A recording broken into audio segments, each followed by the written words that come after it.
Hello, my name is HQ of HQ Reacts. Welcome to my channel. Please do me a favor. Hit the like button, share the stream, and click the notification button.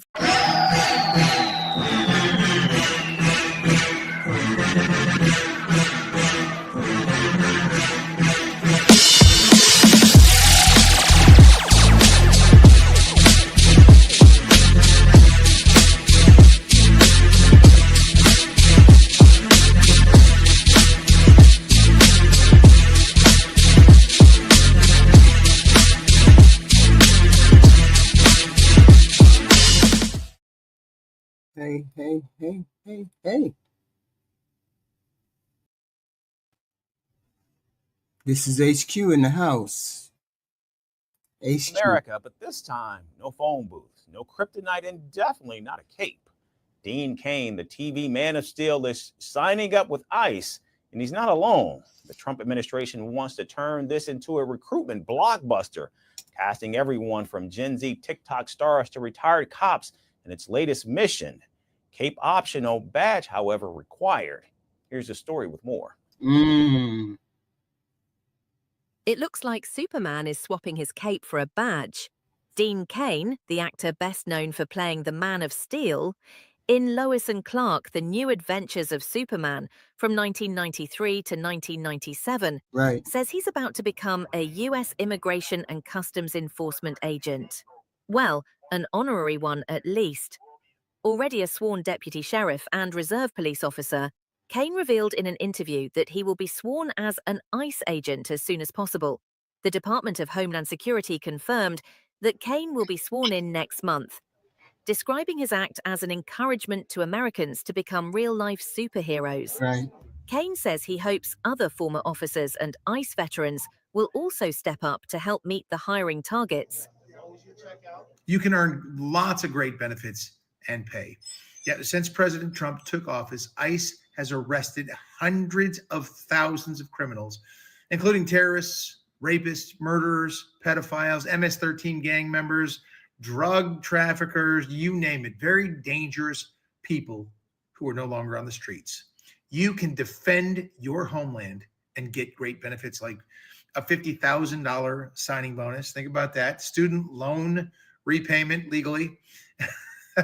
Enhanced retirement benefits, and special pay for those in the field operations and law enforcement roles. So if you want to help save America, ICE is arresting the worst of the worst and removing them from America's streets.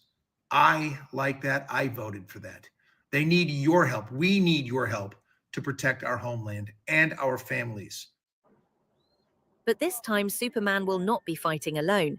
He will be joined by an army of Gen Z Americans.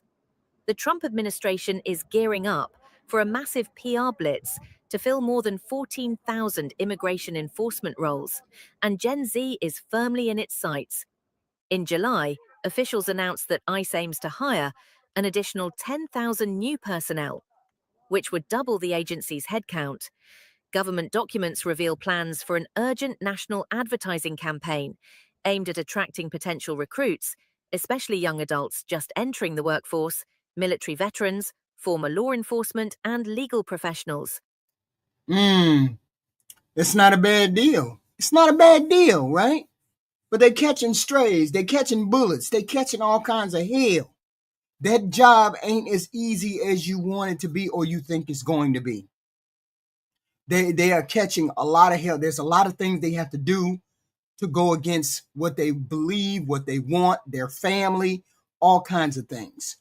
You have to have tough skin in order to work those. And my thing is, I don't believe you should be hiring the younger ones to be doing it. You should be hiring ex-policemen, policemen with people with police experience, people who have military experience, those type people who have already been in combat, who have already had hand-to-hand combat, who have already done these kind of things. Not to put our people, our young generation in harm's way, okay? People who have done this before. All for you being hired to do ICE. I just don't want young people to be in the line of fire because they don't have the experience and they need a target. They have a target of 14,000. They have a target of a whole bunch of people that they have to hire we don't want our young people out there doing that kind of thing. And they don't have enough experience. They don't know the nuances of the street. They don't know the nuances of immigration. They don't know the nuance of people's knife or shiv, all these kind of things. I guess it may be okay, and maybe they'll give the training. But when you say you need 14,000 people, that tells me some things might get overlooked. Some things might get thrown by the wayside. Okay. So yes, but I would prefer if they had law enforcement experience, they had some kind of training, some kind of military training, X, Y, and Z.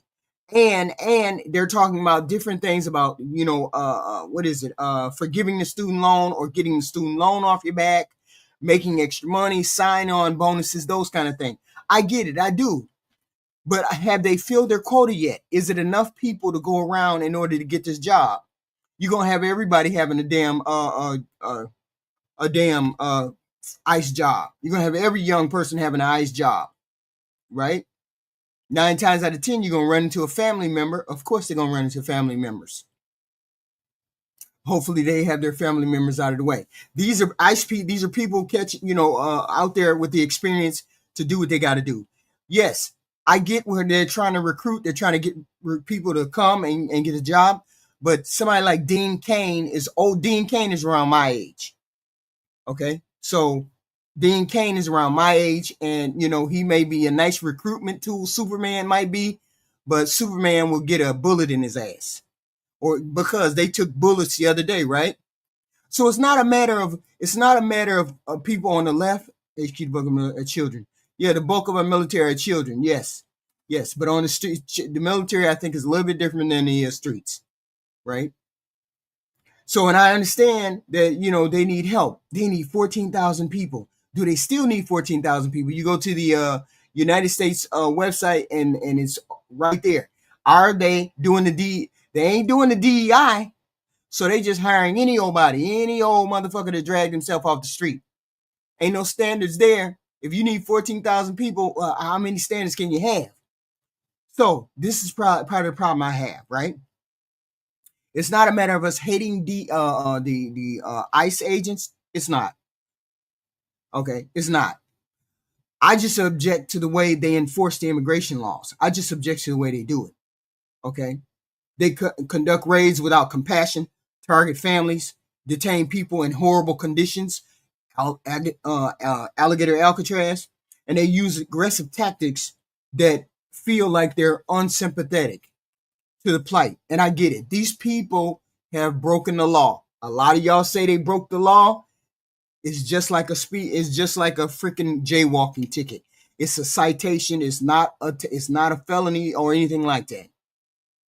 Really, are leftists and Democrats really that soft? If they got bullets, what we need, pellets? No, they're not that soft. I'm just that soft. Okay. Low IQ. Trump 2028. You're an idiot, Roscoe. But okay. So the issue isn't just about the law, it's about the methods in which they do what they got to do, how they got to do it. Okay. People argue enforcement should be fair. I get all that. Humane and resourceful rather than purely punitive, which is how they're conducting their jobs. And a lack of empathy undermines trust in the system. It definitely does that. So ICE officers, they wear hoods over their heads. Why do they wear hoods over their heads? If they're so proud of what they're doing, why do they have hoods over their heads? They do it because they do the raids and the arrests. I guess this is protection for their identity. Okay. Okay. I don't know, Pablo. I don't know. Why don't you go over there and let the Republicans lie to you, dumbass? That's what you need to do.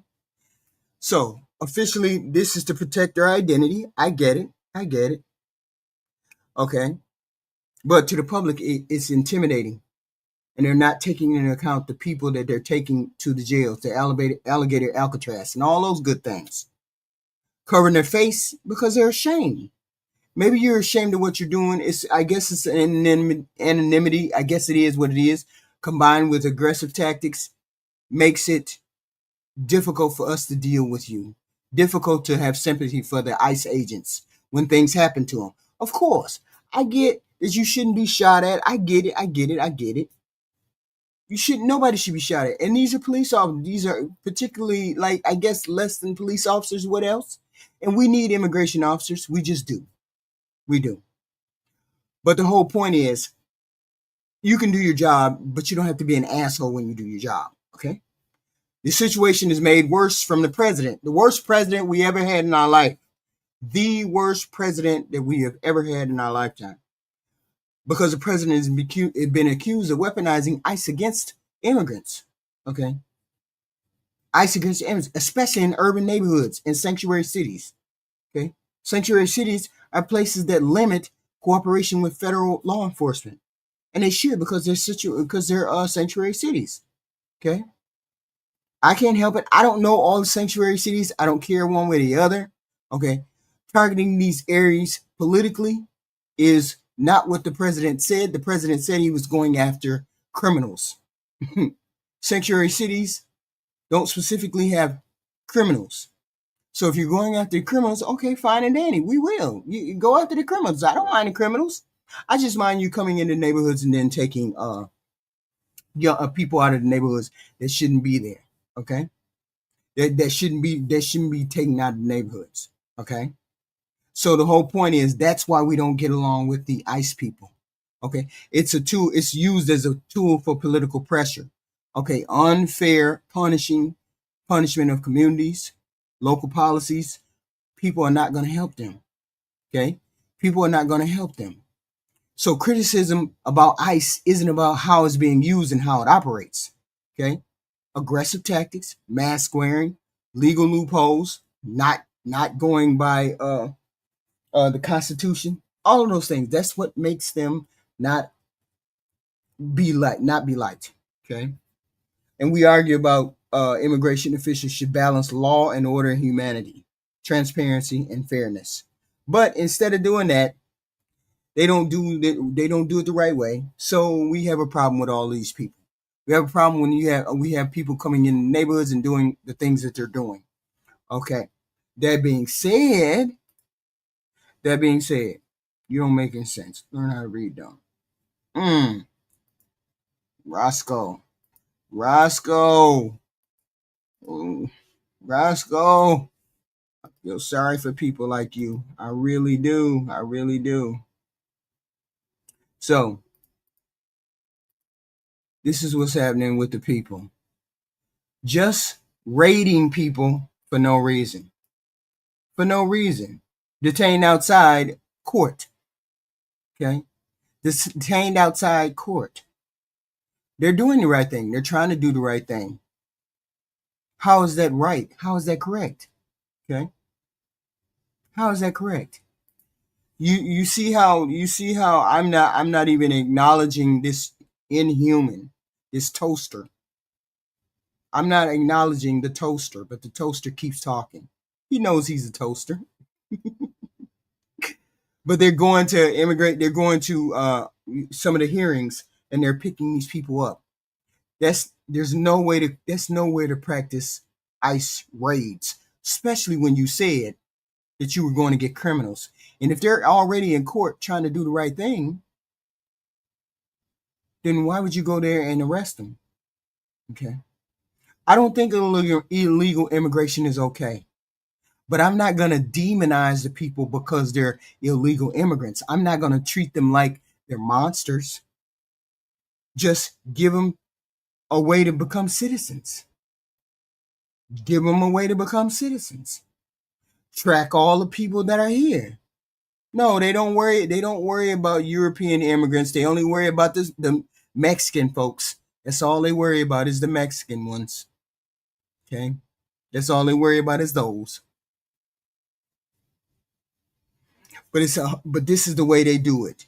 Okay? They go to meetings, they go to Home Depot, they go to ICE immigration hearings, they go to all of these places. When the only thing you have to do is make all of them come down Social Security office, sit them down, tell them they got to be down there in 6 months. Once they get down there, make sure you document all of them.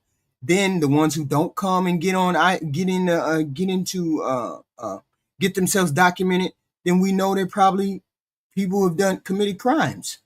But most of these people who get picked up are not criminals. Most of these people are regular, ordinary citizens that are working just like everybody else. Okay. And I'm all for immigration. Okay, fine. Let's do immigration. But you said you were trying to get the criminals first. So if you're trying to get the criminals first, then I expect you to go get the criminals first. I don't expect you to go get regular, ordinary citizens. Okay. I don't expect that. Okay. I expect you to do the right thing, right? And we have criticism for ICE. There's nothing wrong with having criticism. We're not just gonna okay or give a person a green light. Okay. They already have a house. They already have homes. If they're here, they already have homes. They already have someplace to go. We just want them to be documented. If they're here, then they need to be documented. Some of y'all ain't never even met an illegal immigrant. And y'all worried about illegal immigrants. I'm confused. You don't know one from the other. They're not taking your jobs. They're not doing any of those things out of order. You wouldn't even know them even if you ran into them. Only reason why you would think they were foreign is because they got an accent. Okay? And people think the left has criticism of the law enforcement. No, they feel like the left doesn't like immigration. Okay? Left likes immigration just fine. Okay? Just fine. The reason why we have a problem with it is because they have harsh enforcement tactics. Okay? They've been criticized. Large scale raids, going to Home Depot, going to farms, going to immigration hearings, going to all of these things. These people don't have criminal records. So you're just getting anybody. Sure, we like open borders, Bubba. You can't be all doing the research. You got to have heard that that's a lie. You got to have heard that. And if you haven't heard that, then you're in a bubble. You need to get out of the bubble. Okay? So my whole thing is they like to enforce the rules harshly without having to do that. The detention conditions that they put people in. No, they built a town or a something called Alligator Alcatraz where alligators are surrounding it, and then so can't nobody leave or can't nobody come. Okay. And the whole point is they're targeting illegal and legal.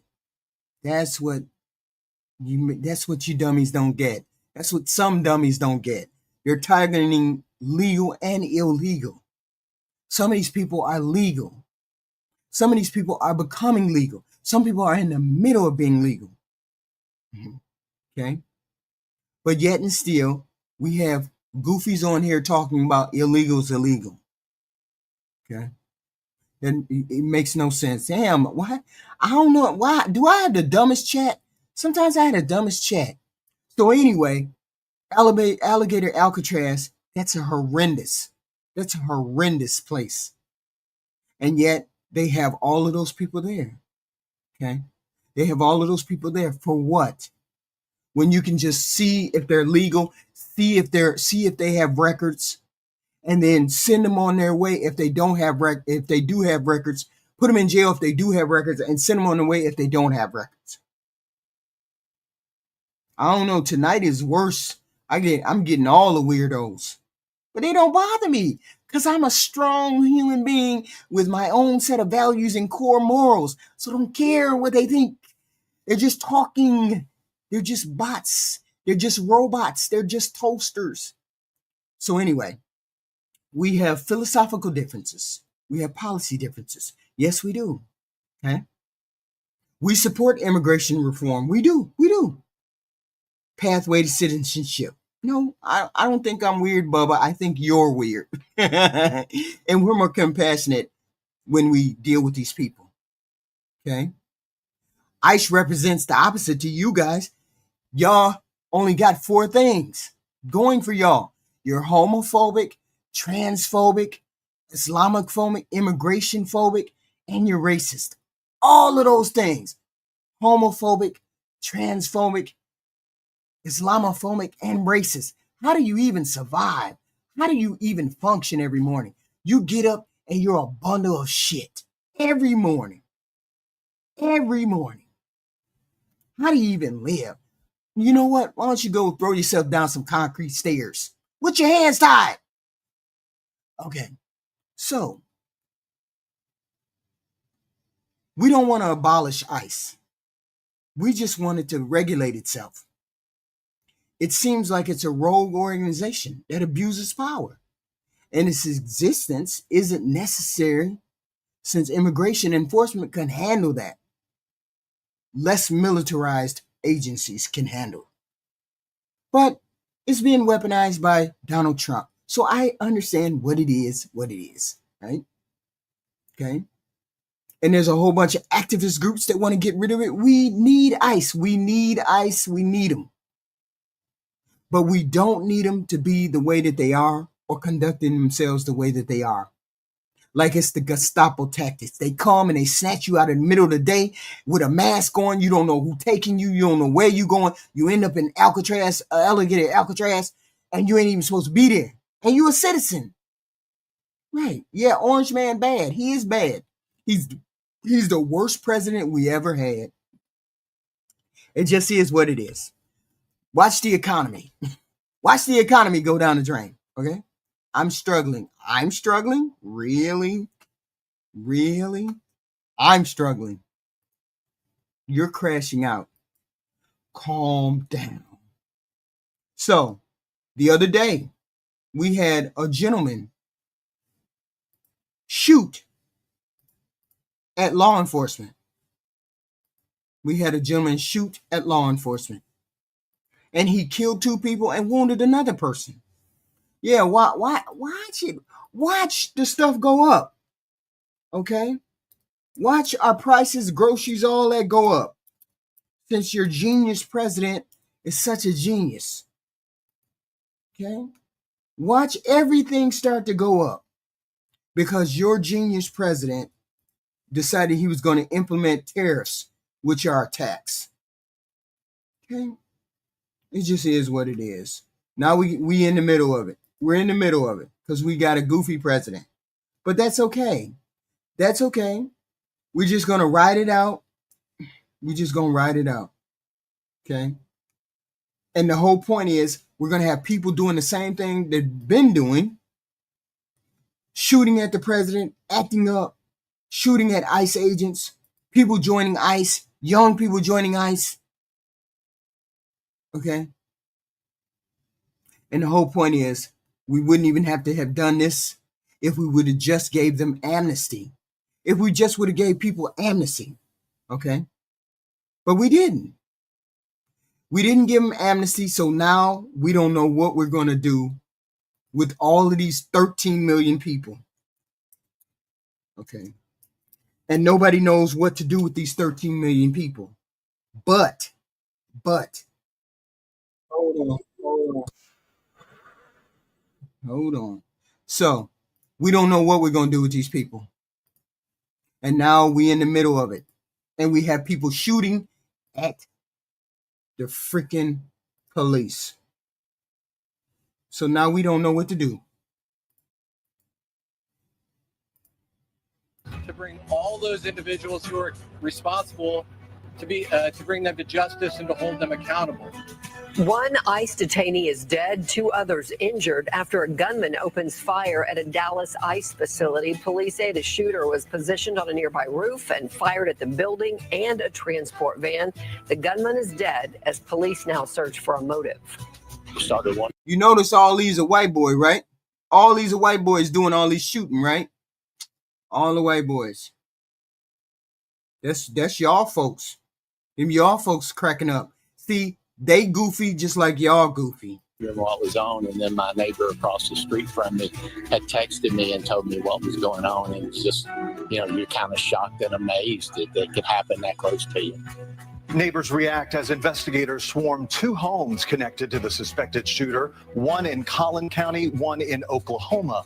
What we've just learned about the suspect's past. There you The got Department of Homeland Security says it will increase security at all ICE facilities. More from investigators and what officials are now saying about the detainees caught in the attack. Investigators are trying.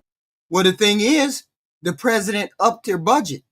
The budget for ICE, the budget has been raised. So now they got unlimited access to do whatever they need to do. Okay? That's the whole point. They have unlimited access to do what they need to do. Okay? And they have unlimited power. They can get as many people as they want. The whole point is we don't want our young people on the front lines like that. We want people who have had experience doing these kind of things. Okay? We want to have people who have experience with this kind of activity. Because they don't know how to deal with homegrown terrorism. People don't know how to deal with that. Okay. A sniper opened fire from a nearby rooftop on a U.S. Immigration and Customs Enforcement Dallas field office. The shooter fired indiscriminately at the ICE building, including a van in the Sallyport where the victims were shot. Okay. 3 detainees were shot. 1 detainee is dead, and the other 2 are in critical condition. The gunman was found dead with a self-inflicted gunshot wound. Okay. It was an attack on law enforcement. Okay. This is not the first attack of this facility. Last month, there was a bomb threat. No, he didn't say it was a lefty. Don't start that bullshit. Ain't nobody saying nothing about X, Y, and Z, Daniel. That's how shit gets started. Okay. All I'm saying is, I get that he might be a lefty. He may be a lefty. Who knows what he is? I'm more than willing to concede that point. Okay? We're more than willing to concede our point. These are shell casings found at the anti-ICE message, had the anti-ICE, the words anti-ICE on those. Right? So my thing is, yes, we have lefties who do things. But what do you righties do? Do you righties do anything? Or is it all lefties? See, I can take my shit. I can be accountable for the lefty shit. Can you be accountable for the righty shit? That's the problem. Y'all don't want to be accountable for the righty shit, but you want the left to be accountable for their shit. I'm taking accountability for the left. You take accountability for the right. Okay? Yes, sure, I believe that's the case. Okay? He was very much against ICE people. No, we're not desperate, dear Daniel. We're not desperate at all. That you all are desperate. You all are desperate for us to like you. We don't like you. We don't like you because this is how you talk.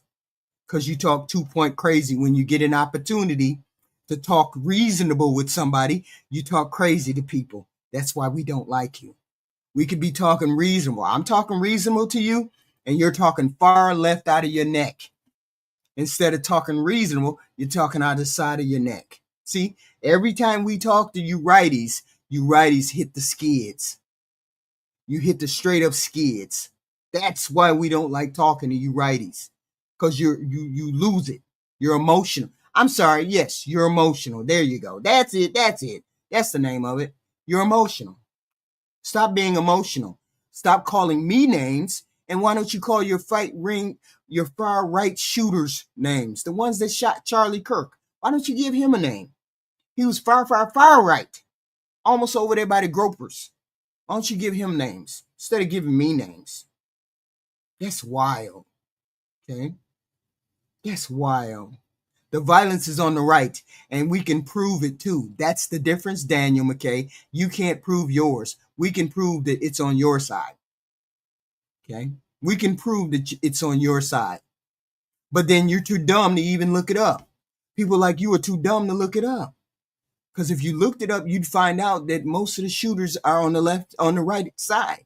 But you're too dumb to look it up. So I got to keep telling you every 5 minutes. I got to keep telling you where it comes from. Okay? Wait a minute. She says the evidence suggests shooting suspect was very much against ICE officers. Of course. It's a delusional. Of course it is, TTCP. Of course it is. And you're in a delusion yourself because you think delusional. Jesus. Y'all don't read. That's how dumb you sound. Read. Stop saying I'm the one that's delusional. Learn how to read. Man, y'all don't read for nothing. Y'all just come on here and believe everything y'all hear. Everything you hear instead of reading. Okay. Instead of reading. I read, so I hear it, and I see all of these things. I see them just like you. Man, Chat GPT, that's the basics. The Chat GPT is the basics. Y'all act like y'all don't even know how to do Chat GPT and look this stuff up and get information. You just come on here and spout talking points. Just dumb. Okay? Just dumb. There's the evidence, okay, that he was anti-ICE. Anti-ICE doesn't necessarily mean the left. That's why I said. No, you won't smoke me in the debate because I have the truth. You have delusion. The right has the gropers and the left has the furries. I don't know what the furries are. I ain't never heard of it. Okay. It said the alleged shooter was not trying to target a specific area or facility. It was just trying to target the ICE people. Of course, comments from President Donald Trump, the worst president ever. I'm gonna keep saying that because y'all believe everything you hear. So maybe if I keep repeating that Donald Trump is the worst president ever, maybe you'll believe it. Because you believe everything else Goofy say. Y'all believe everything else every other Goofy say instead of doing research. So maybe if I keep saying Donald Trump, the worst president ever,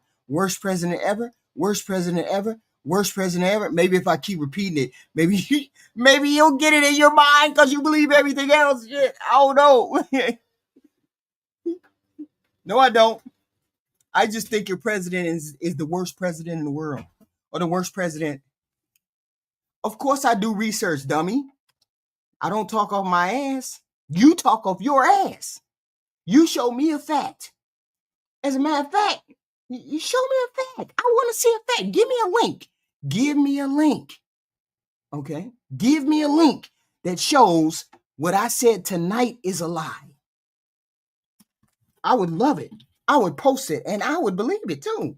If you show me a link that says all of this stuff is wrong, okay?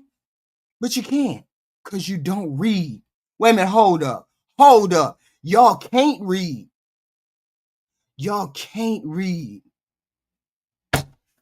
Jesus. No, I don't. I just use Elon Musk to get the facts out of Elon Musk. I believe Elon Musk's. I believe his side of the fence. When he talks and he puts stuff up, I believe what he says. You all need to figure out who you believe. Okay. You're the ones that don't use research. Go check out Elon Musk, his Grok thing. But I'm not coming up with goofy stuff. I'm coming up with stuff that's logic and facts. So this young man shot and killed who he shot and killed. On top of that, did they ever come up with the person what the philosophy was for the young man who shot up Charlie Kirk? Did they come up with that philosophy? Did anybody come up with that? Okay. Because I haven't heard anything. Only thing I've heard is he was a trans. So if he's a trans, just because he's a trans doesn't mean he's a lefty, or deals with trans doesn't mean he's a lefty. But people have never been trans on the right hand side. It's always been the left. It's never been a trans person on the right. Ever. Okay? Never. There's never been a trans person. That's just dumb. But I'm going to have that conversation. Because if I have that conversation and I tell you, hey, you people on the right have trans people too, they will lose their mind. They will lose their mind. At Parkland Hospital. Steve, what can you tell us from there? Good morning. There was a massive police presence out here. In fact, we were trying to get over to the scene, but we had to bail off of I-35 just because it was an absolute parking lot. I'm sure Chip's been reporting in your vantage. I just want y'all to get a gander. I just want y'all to get a gander of all the homophobia, Islamophobia, immigrant hate, racist hate, trans hate. I just want you to get a gander of all of that hate in the chat. All of that hate in the chat. And these are the people that call them Christian people. Ain't got nothing to do with Christians.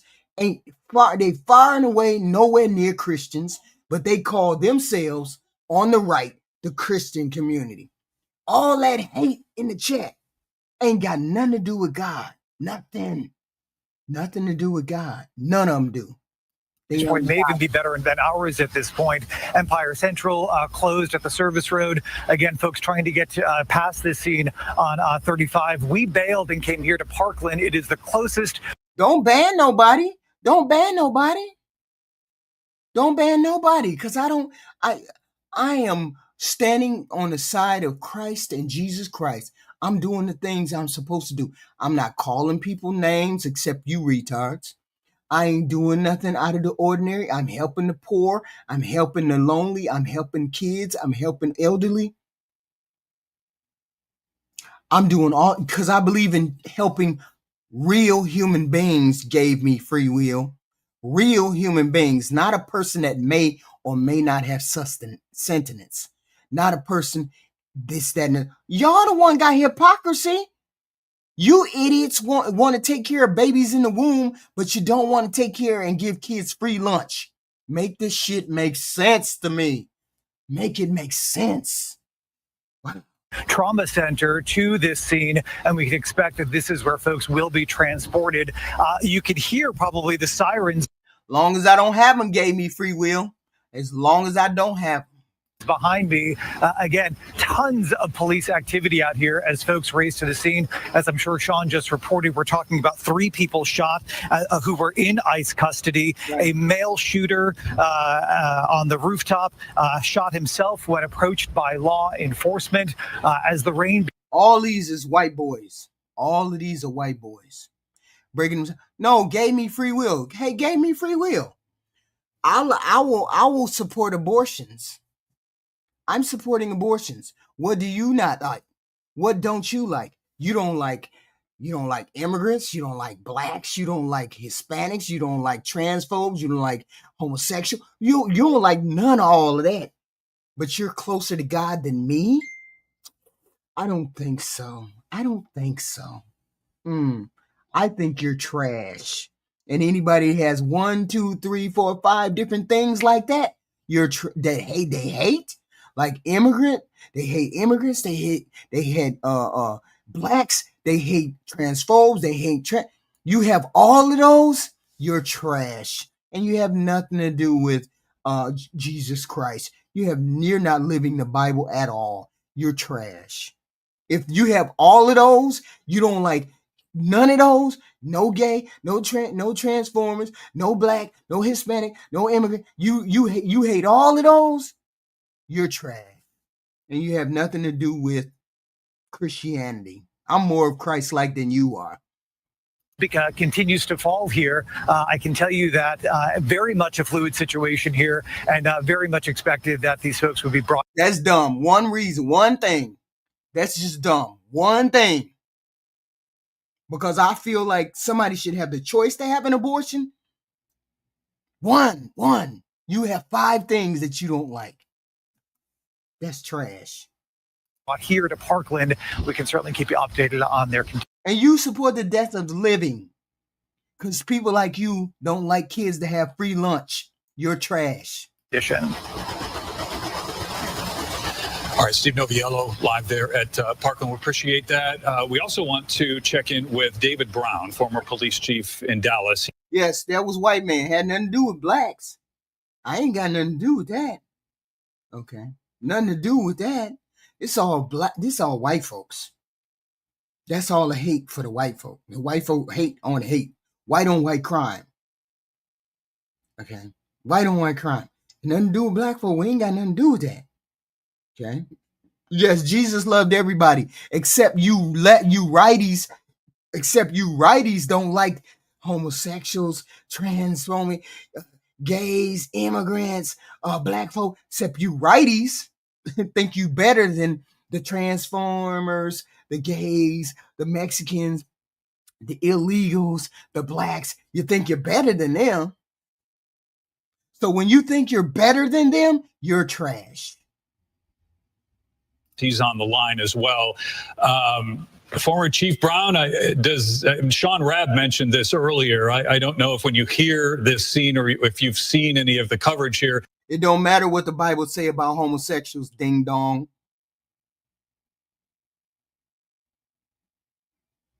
You're still not giving of the poor. You're still not having compassion for the elderly. You're still not having compassion for the poor. You're still not having compassion for the homeless veterans. You giving me shit out of the Bible, and we got real people on this damn. We have real people on this damn ground having problems, and you talking to me about a Bible? You mean you're not Christian? Because you don't give a damn about the homeless, the elderly, the kids that don't have food, the poor. You're trash. That's what you are. If you don't care about those things and you're not doing God's will to help people on this planet, you're trash. Okay. Does this invoke thoughts in your mind of 7/7? It really does. And thank you guys for having me on. Making sure you can hear me okay. Yes, we do. Yes. Okay, great. Yeah, it really does bring back those kinds of memories. But you guys are hitting all the right points when you talk about. And this is one individual person that has done this. One individual person that has shot up the ICE agents. One individual person, just like one individual person shot up Charlie Kirk. Not a whole bunch of people. Okay? Not a whole bunch of human beings. Okay? Just one person.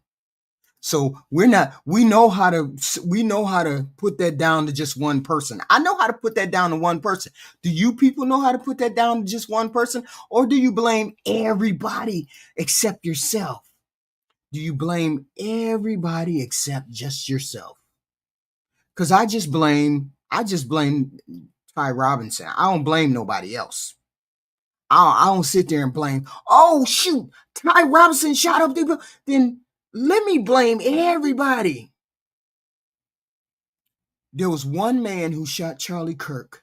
There was one man who shot these agents. One human being each. So I'm not going to complain about 3, 4, 5 different folks.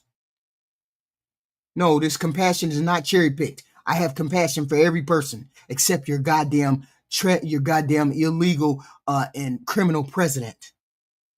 I have compassion for everybody else except your criminal president, who doesn't seem to have compassion for anybody else. Okay? That's it. And when you say, I don't like immigrants, I don't like homophobes, homosexuals, I don't like transsexuals, I don't like immigrants or black people, then you're trash. Because you got a moral compass that's fucked up.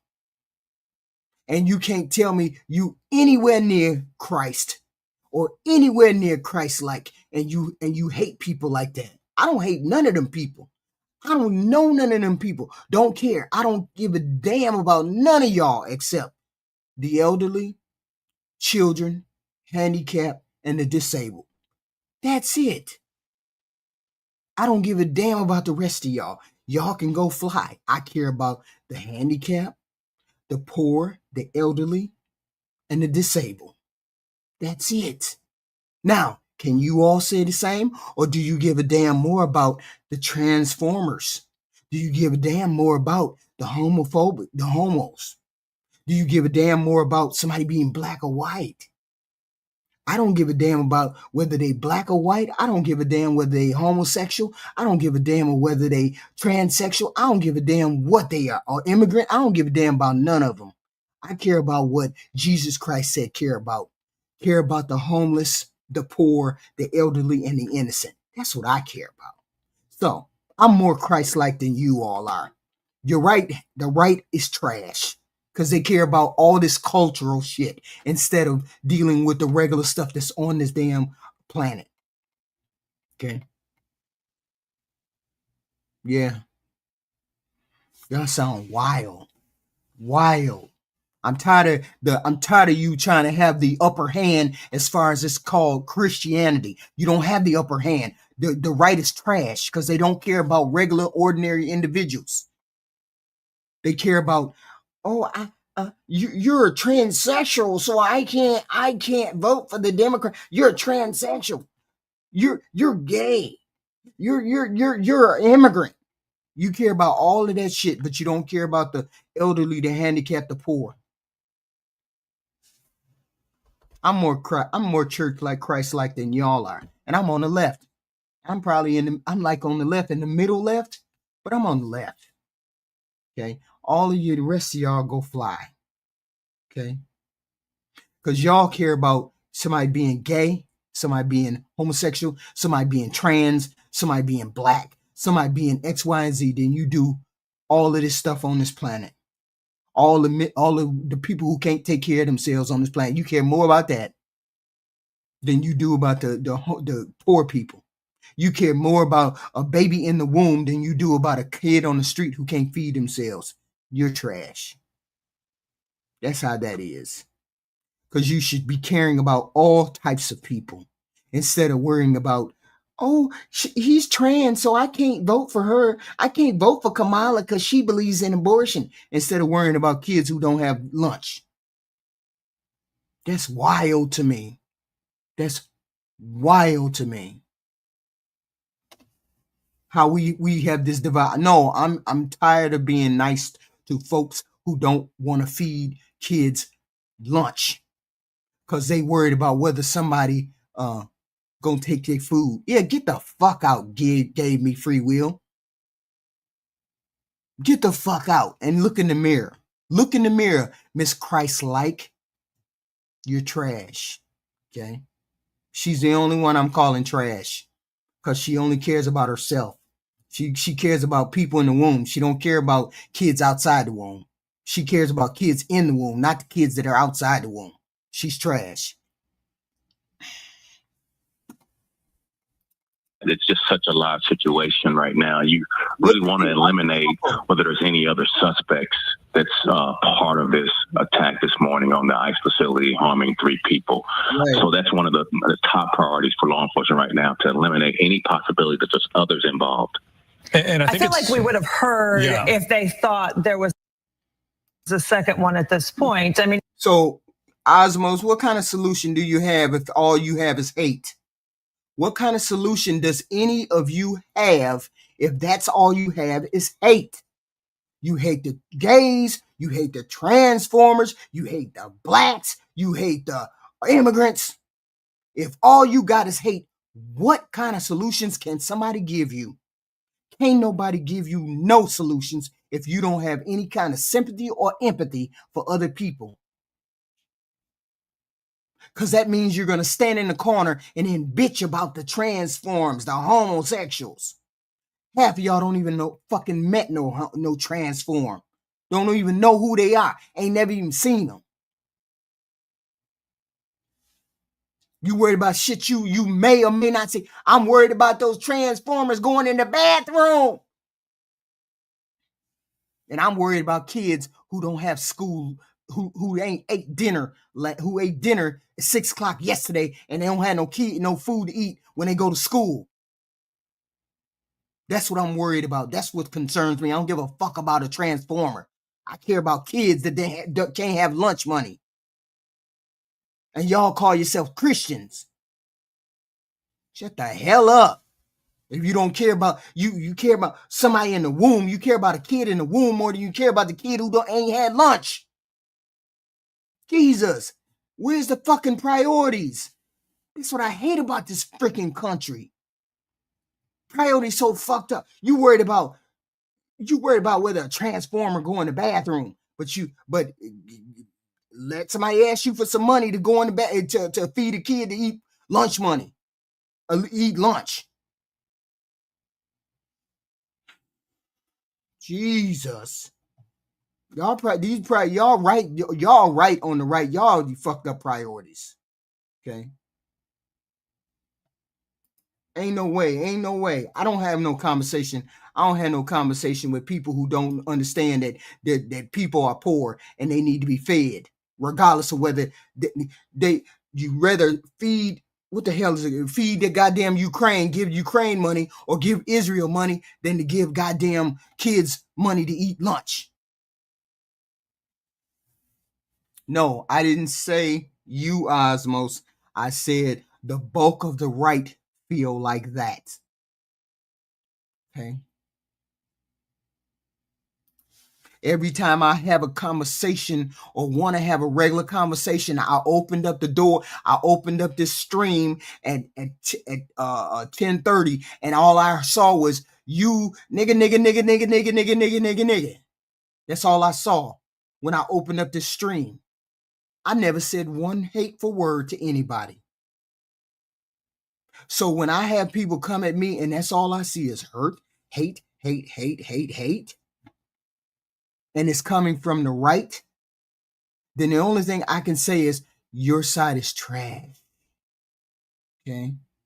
That's trashy, because you need to take a look at yourself. If the first thing you think is, I don't like transformers, I don't like gay people, I don't like black people or white people, I don't like immigrants, you need to take a look at yourself. You need to take a look at yourself and stop calling yourself the Christian right. Stop calling yourself Christians.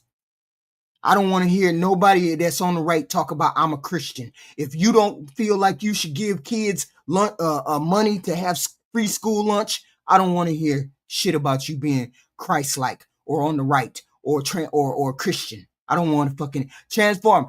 It's the transgender people. I always say transformer. I keep missing the gender. It's called the transgender people. I call them transformers. And that's not to be rude. It's just that slips off the tongue easier. That's all. I'm saying, don't tell me you're Christian. Don't tell me you're all about Jesus and I love Jesus and I'm religious, and you giving me shit about motherfucker feeding us a kid lunch, getting free lunch. They can take some money off of that damn budget of that Ukraine money they give to Ukraine, the money they give to Ukraine, the money they give to all these other foreign countries. They can take a little bit off that and then feed every kid in the United States lunch. So if you one of those Christians who don't believe in giving people free lunch, don't talk to me about you being a Christian, because you're not a Christian. You're a fake Christian. Okay? Don't talk to me about that. And then you turn around and say, I can't stand the transformers, the transgenders, the gay people. I can't stand the blacks or the whites. I can't stand the immigrant. Don't talk to me about being Christian. I've already age restricted my own video. All of my videos are age restricted because we have adult conversations over here. I don't coddle people. I decided I'm not coddling people.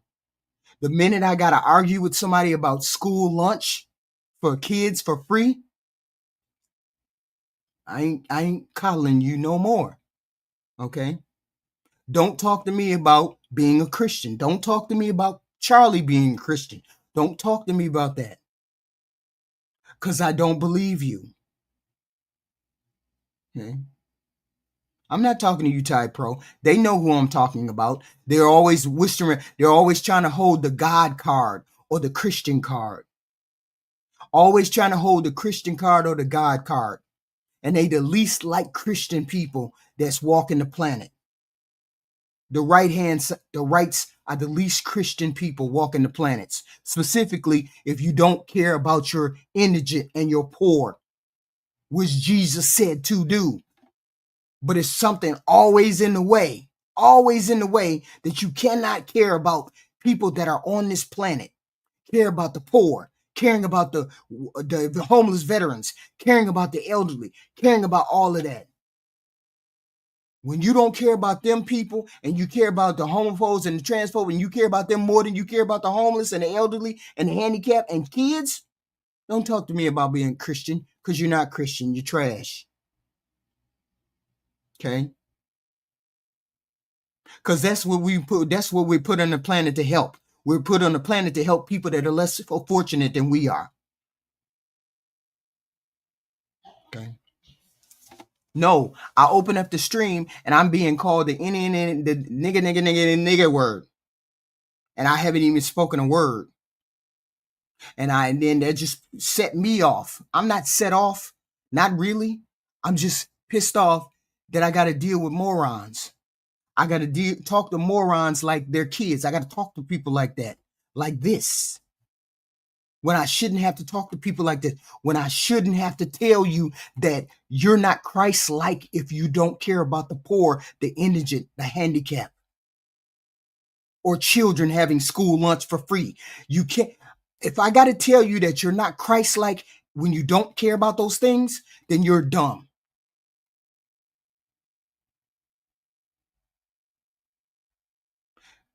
If you call yourself Christian, this is what you should be caring about instead of worrying about a transformer, a transgender, or gay person, or immigrant. You should be caring about the other things that we have to have. It's America first. I'm America first. I'm America first. I care about what's going on inside my country. I don't give a fuck about Israel. I don't give a fuck about Ukraine. I care about the fact that we got Epstein files is a good thing. Okay. I respect humanity too. And when you tell me you can't afford to help pay for school lunches because they should pull themselves up by the bootstraps. When you tell me that and then you turn around and you give tax breaks to the rich, you turn around and you deify Charlie Kirk. No. You're not Christian. You're trash. You're not You're not Christian. Okay? And that's the thing. I'm more Christian than most of y'all because I care about those things. I care about other people. We should care about other people. Okay? $4 billion on healthcare and education in Israel, but they can't drop no money to help poor kids eat lunch.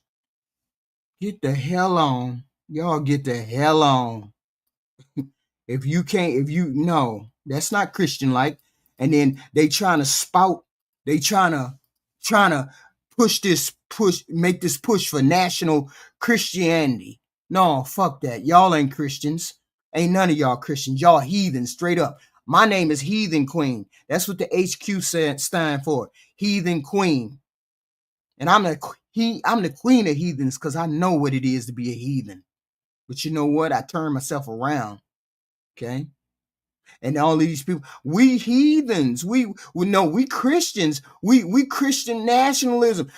You had Charlie preaching Christian nationalism, but then you didn't care about the homeless. You didn't want to feed the kids. You didn't want to give the kids. Yeah, that's the damn clip I saw the other day. I saw Charlie saying, I don't want to help feed I don't want to help feed school lunches. I don't want to give nobody no school lunch. But this is a Catholic. But this is a compassionate man. This is a man that's Christ-like. But he'd rather give Israel money than to give kids money.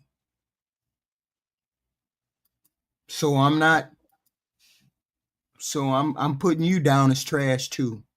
I'm drawing a line on these motherfuckers. I'm drawing a line because I'm drawing a line.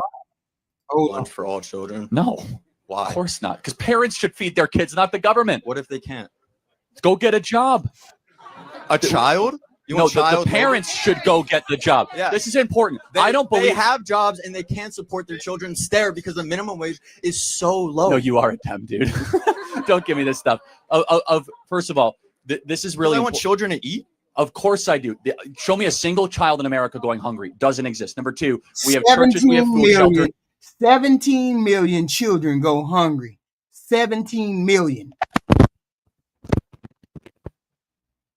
And we have people in the chat saying parents should feed their own children. Hey, TJ. Hey, HQ.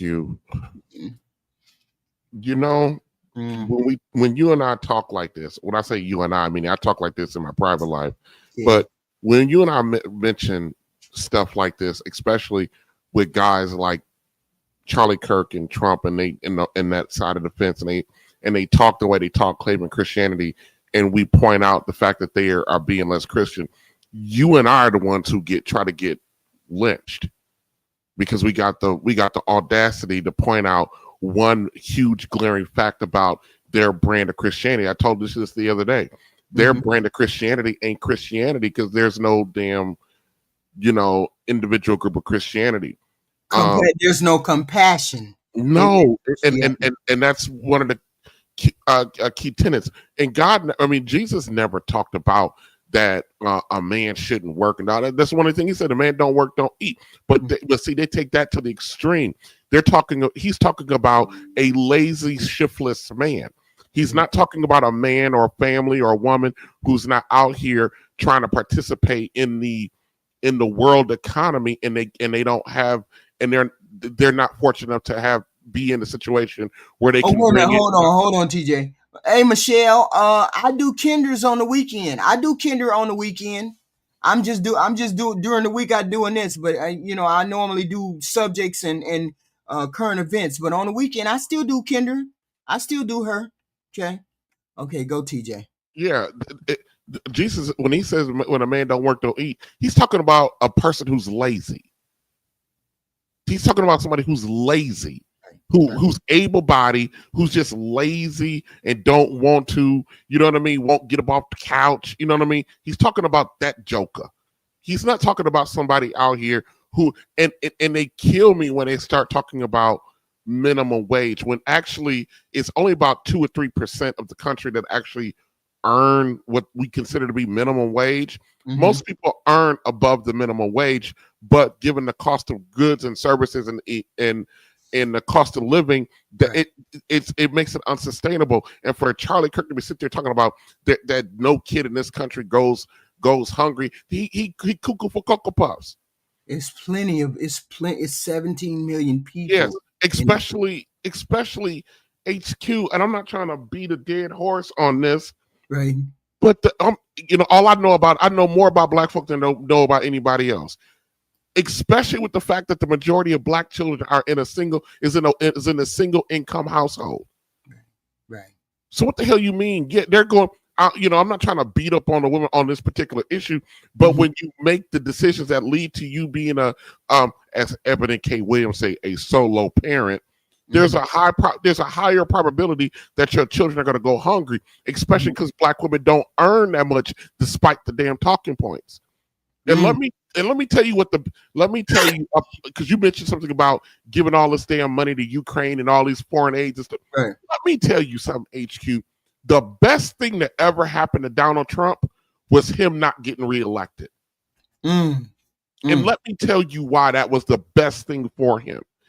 During Trump's first term, there was only one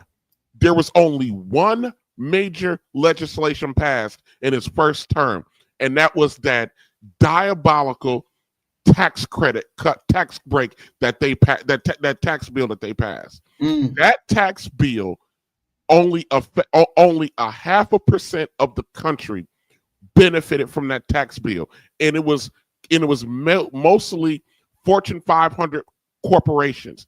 You had corporations like AT&T, Time Warner, Google. All of these countries, they got billions of dollars in tax breaks, and then they disguised it with giving the lower income people a temporary increase in the child tax credit and a temporary increase in the in your minimum your deduction, your minimum deduction. It was temporary. It was only temporary for a couple years, and it was going to go away. Right. What happened? The thing that happened when all of that went away, it went away within the first term of Joe Biden's term. That's when it went away. Right. And when that went away, then the bill for that, it was like $1.8 trillion tax credit that was to the top 0.5% of the country. When that bill came due, that's when the damn bottom fell out for everybody. But see, because Trump wasn't president when it happened, right? They blamed Joe Biden and his administration when he had nothing to do with it. And that's what made it crazy for me, and which led to, on top of the Democrats screwing up, which led to Trump being elected this time. So the best thing that happened for him being president right now was him not getting reelected, because had he gotten reelected, right, and the bottom fell out like it fell out in Joe Biden's first year, they'd have been running Trump out of that White House with a pitchfork. Well, let's hope they run him out of there come 2026. Well, they're gonna. He can't run again. But I'm just saying. But JD Vance, and so we still get HQ. Do you not realize we are not even 1 year into Trump's term, and we in trash country? I know. And so it feels like we're in his third year, but we're only 9 months into this man's presidency, and it feels like it's been an eternity already for him. But no, back to the Christians, these so-called Christians who come out here spewing what they're spewing, the way that they, and their cavalier attitude and dismissive attitude about being, about compassion it kills me. That's what when I see a righty talk, a right hand or Republican or right person on the right talk, they don't talk with any kind of compassion, and they sound like monsters. You don't have compassion, you sound like a monster to me, because I don't understand how you sit there and say we can give money to the rich, we can give money to Ukraine, we can give money to Israel, but we can't give money to our own people, and yet they're spouting about America first. If you're spouting about America first, then everything in America should come first. We should all be in abundance. Everybody should be in abundance here. HQ, let me tell you something. The amount of money that the United States government has given to Ukraine could have wiped out the student loan debt in this country. They can't even see that. And I'm not advocating, because there's a fight about that. But if you wanted to really make America first, all of that money, I don't know where the hell that money came from, because they were crying broke. All of that money, but see, what do Ukraine and the dominant culture here have in common? HQ, they're all white. Yeah. Israel, they're white. Right. Yeah, but you consider yourself America first. So is it America white first? Yes. Or is it America? Is it all America first? That's why HQ, any platform I can go on, and I consider myself to be like a middle. I'm the middle of the road, but I lean conservative. But I gotta I gotta explain to black folks. Hold on, TJ. Osmos, we didn't send money. We sent machinery. We sent machinery to Ukraine. And money. And we sent money, but a smaller portion was money. But most of it was machinery. Okay? It was like $6 or $8 billion in money we sent over there. No. We sent a lot of money. Yeah. We sent money, but I'm saying the bulk of the money, the bulk of the expense was machinery. Yes, but I'm in the center, but I lean conservative. But I often got to remind other black conservatives that black conservatism and white conservatism, they're not the same. Right. We just share the word, but what it actually looks like in practice, it is not the same. We have no space as black folk. We have no room in the white conservative world. What they value is drastically different than us. Right. But black conservatives will sit there and align themselves with these white conservatives when their missions are not aligned. I don't understand how they don't understand that. It's because they for some reason, because it's on the right. But no, I understand it perfectly. I spelled it out. What I said was they care more about transformers, gay people, immigrants, and being racist. They care more about that than they care about the indigent, the poor, the elderly, and the handicapped. That's it. That's all. Because if you care about the indigent, the handicapped, the elderly, and the war veterans, you would be a Democrat. Because all the other shit don't matter. I don't give a fuck about a transformer, TJ, because I ain't fucking one. There and you I go. ain't never gonna fuck one. There you go. And HQ, let me tell you something. If Jesus was walking around today, they would crucify his ass all over again. Yeah. Think about what Jesus actually did, how he actually preached, what he valued. He doesn't value anything that these so-called right people on the right actually value. They would crucify him all over again. Because I keep saying, y'all not espousing Christian values when you don't care about. If I got to argue with you about feeding children who might be starving, and I get it. They shouldn't have had the babies. They shouldn't have had them because they was too poor to have them. They too poor to take care of them. But we passed that point. Can I tell you something, HQ? Mm-hmm. Yeah. My lady friend that I was dating, she has a son the same age as my daughter. And so we had a real nasty fight one night because they were spending the night over here and he wanted something to eat. And he kept asking her, he kept going in the refrigerator and like she popped off at him about just walking in the refrigerator and getting what he wants. And I told her, and this was a shock to her system because a lot of people don't think this way. I said, there's not a kid that walks through my door that has to ask for anything in that damn refrigerator. Right. You understand what I'm saying? Right. I don't care if it's my kid, my relative, your kid, you know what I mean, HQ? Mm-hmm. If you walk in my house, now you as an adult got to fucking ask me, but for yourself, you know what I mean? But there's not a kid that gets invited into my house that has to ask for a bottle of water, some strawberries, peanut butter and jelly, whatever is. I don't drink alcohol, so I can literally say whatever's in that refrigerator, they don't need to ask for it. I don't want not a single child that walk in my house have to sit and figure out, be hungry or thirsty or whatever and think that they have to ask for that when that's just a basic human right for a kid. Right. And there are people there. This woman was literally, she thought it was like she was teaching him manners. Like she was like, he being rude. No, that's not being rude. I don't believe a kid should have to ask for something to eat. Go get it. Right. Go get it. And if it's something in there that I was saving for myself or whatever, and they ate it, I'll get over it. You know what I mean? I'll get over it. It's not no big deal. Now you take your big overgrown ass up in there, we gonna have a problem. That's crazy. Wait a minute, hold on. Osmos, you said you looked something up. What did Biden send? Biden sent military stuff. That was the bulk of what he sent. Military. He sent military. I just looked it up. They sent mostly military thing. They sent money to help the people and the government survive, and they sent weapons and stuff. And they sent more weapons and stuff than they did money. Okay? Money was like 35 billion. Good God. The weapons was 65 to 70 billion. That was missiles, tanks, drones, all that. The money was 35 billion.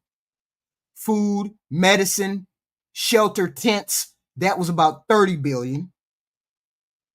And in restocking our military bases was like 20 billion. So what they sent over there to Ukraine was basically 35 over there was about 65 billion was military stuff, tanks. And then the money, the cash was 30 to 35 billion. That's what they sent over there. And that's our money, HQ. Mm-hmm. That's our money. Look what they spent there. They said food, shelter, medicine was 25 to 30 billion. You mean to tell me they can't take 1 billion and feed the homeless kids that go to school, have school lunches? You mean to tell me they can't shave 1 billion off and do that? Yeah, they can. And they can. They don't want to, HQ. And you know why? They associate free lunch, free school with black. But the poorest people in the United States, HQ, are white people. Mm. It's white people. But they have other people in this country too that they have to concern themselves with. Right. That's the whole point. The whole point is yes, I get it. Their focus is trying to be on Christian nationalism, but we cannot allow them to do that. As immigrants, as Mexicans, black, Hispanic, other whites, we are the biggest majority of the group, the majority of the country. We are. So we need to put it into play where we can't have that. We cannot do that. We need certain things that we need of a different party. That's what we need. We need a different party because the Democrats is trash right now. Democrats is trash. I'm gonna say it. I'm a Democrat. I'm on the left-hand side. I'm a Democrat. I will say that if you want to look at it that way, I'm a Democrat. 9 times out of 10, I'm an independent. But right now, they trash. And we need a whole nother party because this is not working for me. Speaking about the Democrats being trash, HQ, did you see what Kamala Harris said, about why she didn't pick Pete Buttigieg to be her running mate? Why? No, I didn't see her interview because I'm upset with her. What? This motherfucker, HQ, I hope you're sitting down. I know you are. This woman said she didn't pick Pete Buttigieg, whatever the hell you say his name, to be his running mate because he was gay. Yeah. But see, that's part of the reason why we lost anyway. Is because on the other side, they demonized the gay people. That's why she couldn't pick him. She could have picked him. Here's my thing, HQ. The biggest indictment against Democratic politicians is that they don't stand for anything. There you go. Good, bad, or indifferent. Them fucking Republicans, good, bad, or indifferent, no matter how evil their platform may be, they stand on it. Right. And them jokers ain't even gotta like each other. And look you in the eyeball and light their ass off like they telling the truth. I know. That's why they didn't even like each other. Right. That's why I say Democrats is trash. And I'm upset. So even though I think the outcome for Trump would have been the same, if that's who she wanted, she should have had the nuts, which not even the men in the Democratic Party got the balls. Right. They should have just stood on what she wanted. That's why the majority of Americans don't like Democrats, is because the motherfuckers are easily persuaded and they won't fight back. Right. They won't fight back, especially when they're right. I'm mad, TJ. I'm mad. I believe in the principles that the Democrat espouse. I do. And let me tell you something. They trash right now. Remember when Trump was running the first time, and he was on a debate stage, and he was standing next to Ted Cruz, and Ted Cruz was like right behind Donald Trump in the poll, and Donald Trump insulted Ted Cruz's wife to his face. Yeah. Let me tell you what would have happened if Ted Cruz could have been the president of the United States. All he had to do was turn around and hit him in a fucking mouth. There you go. On national TV. Yep. Hit his ass in the fucking mouth on national TV. Yeah, he would have went to jail. Yeah, he would got arrested. But every man, black, white, red, blue, Democrat, Republican, would have voted for him, and their women would have voted for him because Ted Cruz would have done something that is ingrained in every man. You cannot disrespect my woman in my face and get away with it. And that's why he ain't recovered since. And Donald Trump wasn't the president then. He was just a candidate.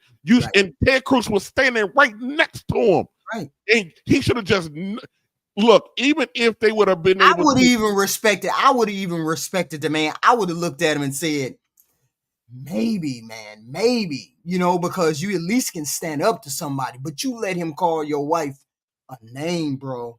Just right in your face. In your face. I can't respect that. He should have, even if he didn't connect, he should have swung on that joker. Right. He should have swung on him, rushed him. He should have been a man before he was anything else at that point.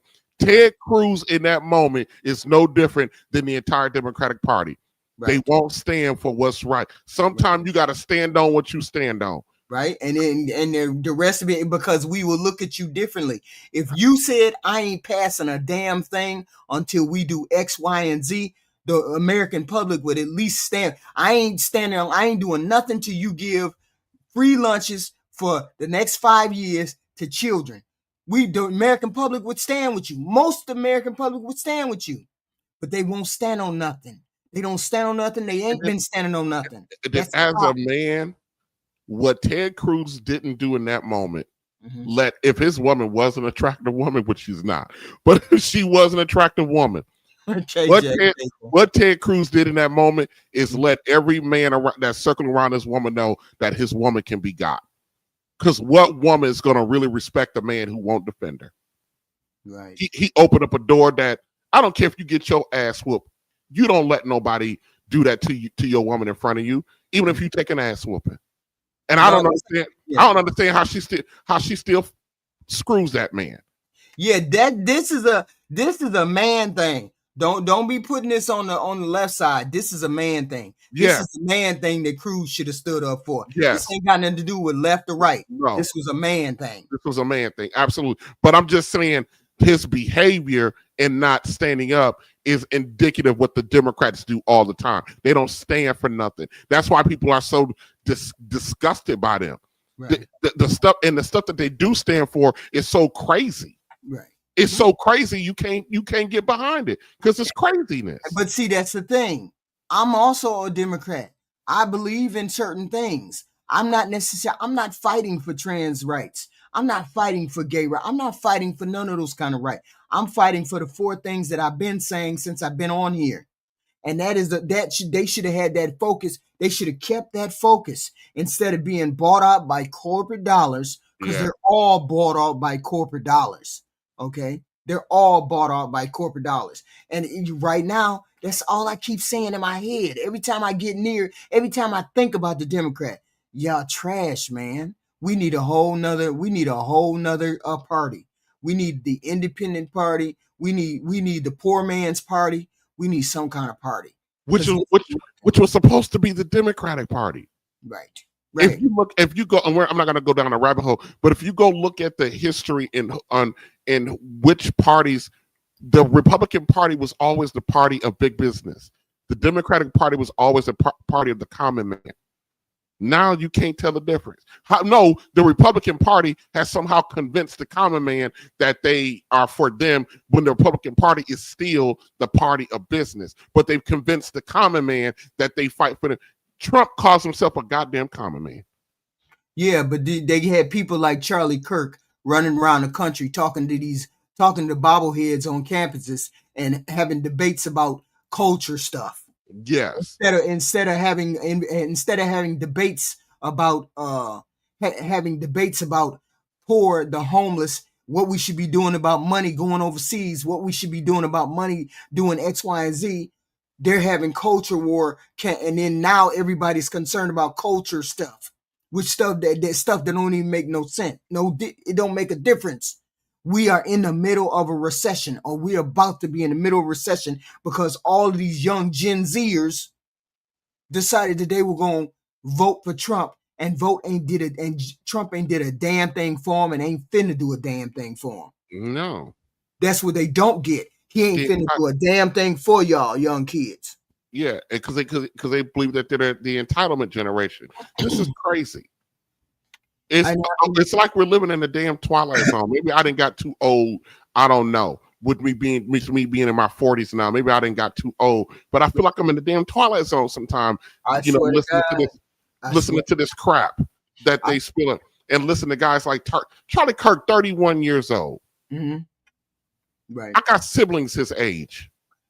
It would never even cross my mind to think that he could. But he talked. He went to campuses and he talked to these young kids, and people heard about him. Oh, he telling the truth about black people. Oh, he telling the truth about single baby mamas. Oh, he telling the truth about X, Y, Z. And then they wrap it up into Christian nationalism, and they wrap it up into that Christian shit that they think they Christians of, and then now you got a ticking bomb. Yeah, and the biggest lie he said when he said that there are more black, that the largest population of men in prison are black, which is a damn lie, which is an absolute lie. But that's been the narrative since the 1980s. Yeah, and but it's an easy trope. And this is the weird part right here, TJ. These people got computers at their hand, their fingertip. And they can look it up. And then they sit there and listen to everything that Charlie Kirk was saying, and none of them decided that they was going to look on the internet and look up no statistics. So every time they heard it 1,000 times, and they believed everything he said. Mm-hmm. And that's all you had to do was look this stuff up and Google it. Look it up.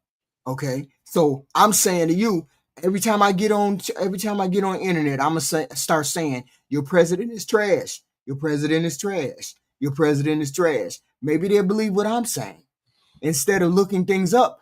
And once you look it up, then you'll find out that your president is trash, right? But they don't never. It's like, look, y'all got a computer right there at your hands. They can tell you the truth about everything. The computer can give you can look up 10 sources and then you will figure that out. But they listen to Charlie Kirk. Charlie had an agenda. He got paid to have an agenda. He got paid to say the things that he said. There's no way. I'm not convinced. I am truly not convinced that he was a part of the Christian. He was anything near what God wanted him to be. Oh, no, he wasn't. Because and let me say something to you about black men that voted for Trump. I got into a huge conversation with my ex-wife about this because she was in denial about the volume of black men that were going to be voting for Trump. And she was like, why would they do that? Why would they do that? Why would they do that? And I said, you have to understand something about that a lot of black women either don't understand or refuse to accept that a lot of black men feel so damn disenfranchised with amongst our own women who go out their way to trash our image. These and the Republican Party spoke to the anger and disenfranchisement of these black men. Right. And my ex-wife was like, but don't they see, but they rather go there and then just try to work it out over here. I said, baby, you got to understand something. And I said, you might have a hard time with this, but from the black man perspective, and I said, you're talking to one that you were married to. And you did the very thing to me that the black men are complaining about.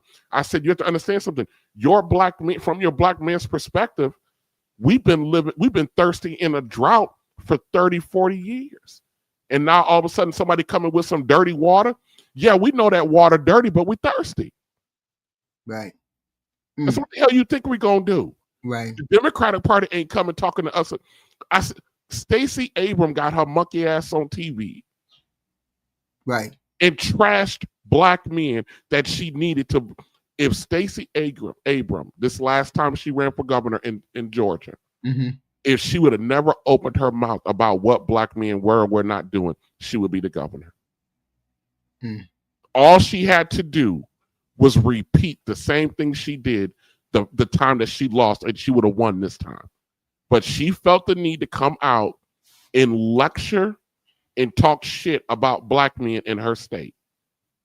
Right, right. And then sit around and pretend like they don't understand why black men went the other way.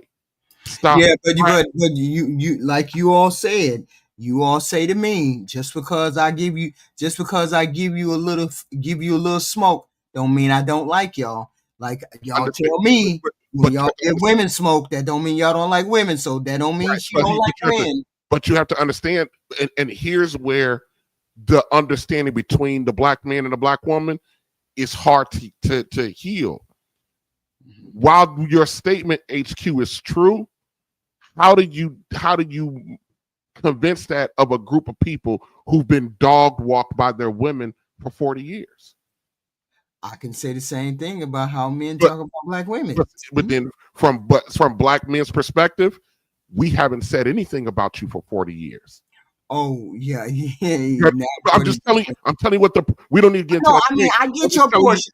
I get your portion, but I'm saying from you our have perspective, from our perspective, as a group, we have not had the national platform to actually dog walk your image the way you have. Now, I would say in the last 5 to 10 years, black men have become more vocal about their experiences, interpretation of those experiences, but that does not compare to the near 40 years. And not only we can take that shit from white America, but the fact that you were out there doing it with them, and then you get a guy like Trump in the Republican Party right now who's all about power, who don't give a damn about me, you, Ben Carson, or Tim Scott, but they care about the numbers so they can keep their power. They actually bring us a cup of dirty water, and because we're so damn thirsty, we drink it. I see where there was a portion of, but what was the difference between the black men that voted didn't vote for Democrats and voted for Biden? Do you know the amount, the difference? What do you mean? You know, it was 88%, but it was 82% black men voted for Kamala this year. It was 80% that voted for black men for Kamala Harris. Right. Joe Biden still got about 90%, but it was still down like 7%. Okay. So it was trending down anyway. Yeah, but here's the thing. The biggest portion that moved towards the Republicans was these young people who don't have nothing in common with no Republican Party. But you have to understand, but these young, especially young black men. Not young black. I'm talking about young totally. All of them. Yes. All of them. They all, black and white, got a specific message. Where did they get that message from? That the Republicans was cool. Where did they get that message from? Well, you know, we got a culture of internet folks. The internet. Well, you know, it's all about the dollar, all about the bling, and so Republicans are always talking about economics, finance, money. Wait a minute, unique but great? Are you crazy? Unique but great? Are you crazy? What in the hell? Ooh, I'm sorry. I don't. In HQ, I wish I had like the magical solution to all of this, but we don't, because it's such a complex, you know. Right. It's basically like a pot of gumbo that got us here. Right. But there are some foundational pieces that we got to talk about. But wrapping a lot of stuff into Christianity is diabolical. How are we gonna? How the hell are we gonna? See, it's just I'm allergic to Republicans. No, I mean I'm allergic to Republican platform, not the Republicans. Republican platform. So what do we do now? Ain't Jemima bitch made nigga paying? What do we do now? Yeah, what do we do now? HQ. That we know the Republicans are not our choice, and the Democrats ain't our choice. HQ. What do we do? To be, and maybe this is me being jaded. HQ, I think we're cooked. You think we cooked? Yeah. What does it take to start a new party? 2 people to agree. To agree to start a pub. God damn it! I want to start a new party so fucking bad. There are more than one party in this country. HQ. Yeah, but those are trash too. Yeah, you know, you got the Green Party, the Libertarians. You got other people, but we've settled into this 2-party system, election system, And I don't think either party would allow a third party to rise to prominence. But let me tell you something, though. The group that has the highest chance of rising into a third party is Trump's MAGA branch. I don't want them to be representing. I didn't say that we want them. I said they have the highest likelihood of becoming a third party. That extreme version of it. And don't think it can't happen, because look what happened in Germany with Hitler. They were a third party. They were a small third party. They convinced that small third party convinced the entire nation that their problems were the Jews in their country. How do we outsmart these rich motherfuckers? That's what I'm always thinking about, ways to outsmart these rich. Because here's the thing, you would need to do something that's probably impossible to do, which is convince working class white men that we're not their fucking enemy. Shit, that would be the problem. The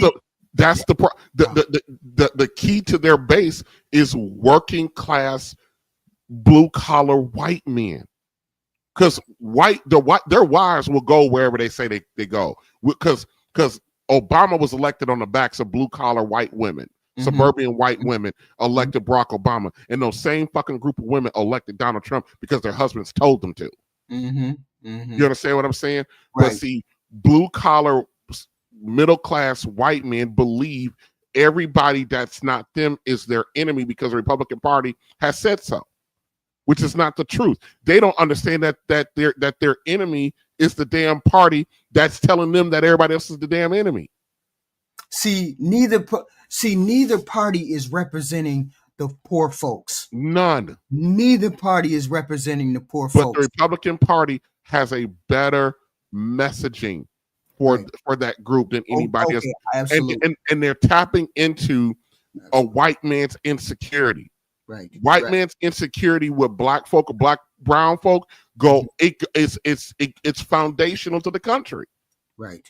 Right. My grandmother, and I'm being a little, no, I don't know if the word facetious is the right facetious, but my grandmother, who's 80-something years old, she goes, as long as the white man is jealous of the black man's dick, you're always gonna have a problem.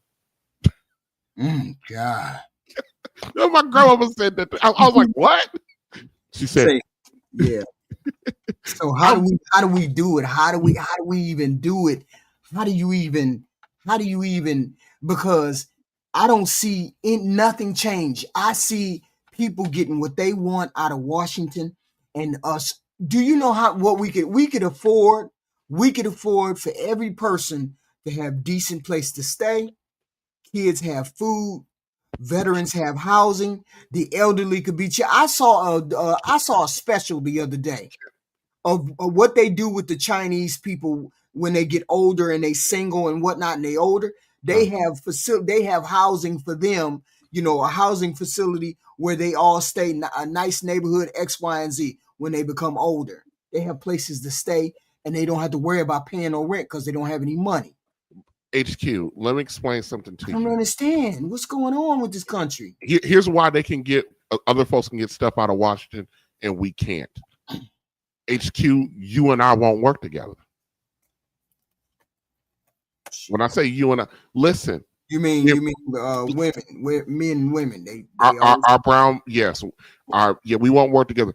People are under the impression that white America has more money than black folk. And I'm telling you, HQ, if you actually look at the numbers, they don't. We out-earn white folk by a lot. If only we and I know that's for some people that's listening, they're gonna be like, what do you mean we out-earn? Here's the thing. When they're doing when the government is taking their data and statistics, we're talking about the Census Bureau, you know, the CDC, all of them, when they're doing their data, when they're pulling their data, even these research institutes like the Pew Research Center, when they're pulling their data and they're looking at black folk and white folk economically, when they talk about the average white family, they're talking about a husband and a wife. When they're talking about the average black family, they're talking about the black woman. Right. An individual. Right. So the average white family earns about $67,000 a year. That accounts for 2 people. Right. If black men and black women got over their shit, if we were together, our family would out earn them by almost $30,000, because the average black man is about 50 grand a year. The average black woman is up to 40. Mm-hmm. That's $90,000 of income if we decided to get together. That's average income. If me and H, I'm just using us as, decided to get together, right, we out earned the fucking average white family in our neighborhood. Because the average white family, even though their woman is still in the workplace, they're not in the workplace at the rate we're in at HQ. They're not working the hours that we're working. And I'm going to prove it. I am a registered respiratory therapist. Mm-hmm. There are 50 respiratory therapists in my department. There's only 2. I mean, I would say about half of the staff. It's almost I would say about 30, 35, 40% of the staff are mm-hmm. white women. Mm-hmm. There are only 2 white women in that department that are working full time, and one is the manager and one is the supervisor. All of the other white women that work there, they only work part time, because every last one of them has a husband. Has a husband, right? If I am one of 2. Now mm-hmm. the rest of the department, so 60% of the department is black. I am one of 2 black men in that damn department. So guess who the rest of the other people are in the department? They're black women. Black women, yeah. HQ, I am on paper there. I'm a part-time staff member on paper. That's 2 days a week. HQ, I am mostly in that damn building 5 days a week. You know who else is in there with me 5 days a week? The ladies. The black women. Mm-hmm. Wow. So my thing is this. If we had that kind of purchasing power in one house. So if I can, I'm just going to throw out some basic numbers. Let's mm-hmm. just say I can bring home in a paycheck. Let's just say I can bring home, let's just say I can potentially bring home a $6,000 or $7,000 paycheck in 2 weeks. Yeah, and I could probably bring home that. I could probably bring home that much too. Yeah. So if I'm working, so let's say I'm in a relationship or married to one of the other sisters in the department with me, and we both bringing that home. That's a $14,000 per paycheck. We're talking $28,000 a month in combined income versus the white woman who's only working 2 days out of the week, and in her 4 day, so her paycheck is about $1,400. Okay, but because we and the sisters in that work there, HQ, they wouldn't give me a time of day for nothing.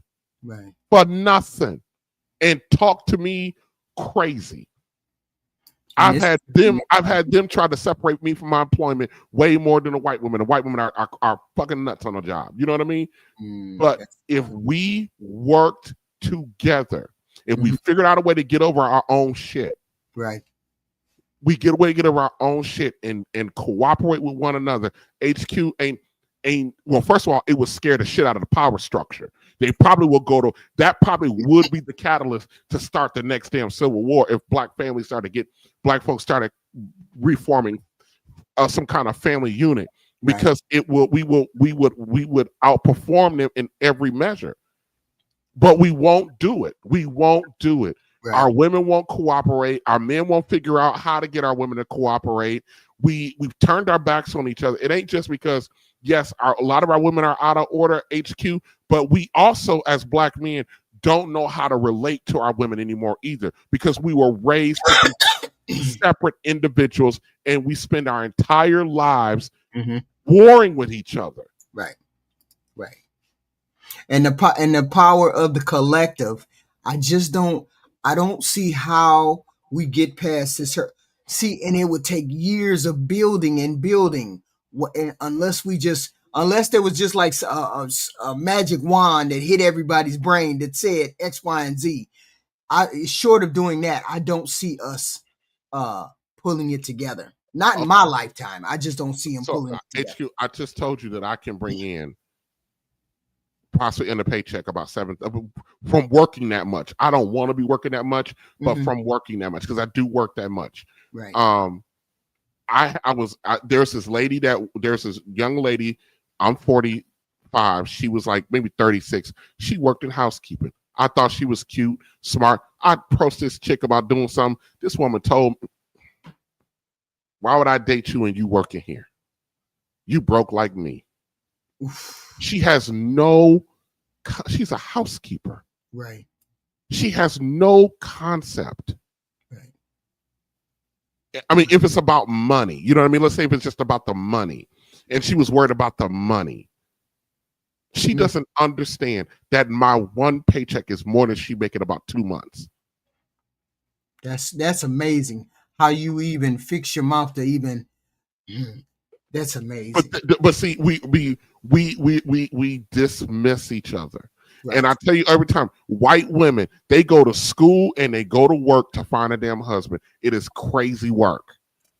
And they do it in their 20s. Let me tell you something. When they start getting around, I work in an emergency room. So I got all of these freshly minted new nurses in there. They're all in their mid-20s. And a lot of them are around in 27, 28. These women in there are scoping men like they mining for gold, and they can see it at the bottom of the lake. You hear me? They don't give a damn about jeopardizing the job. They all about getting that husband, getting that family, not having to be there every day.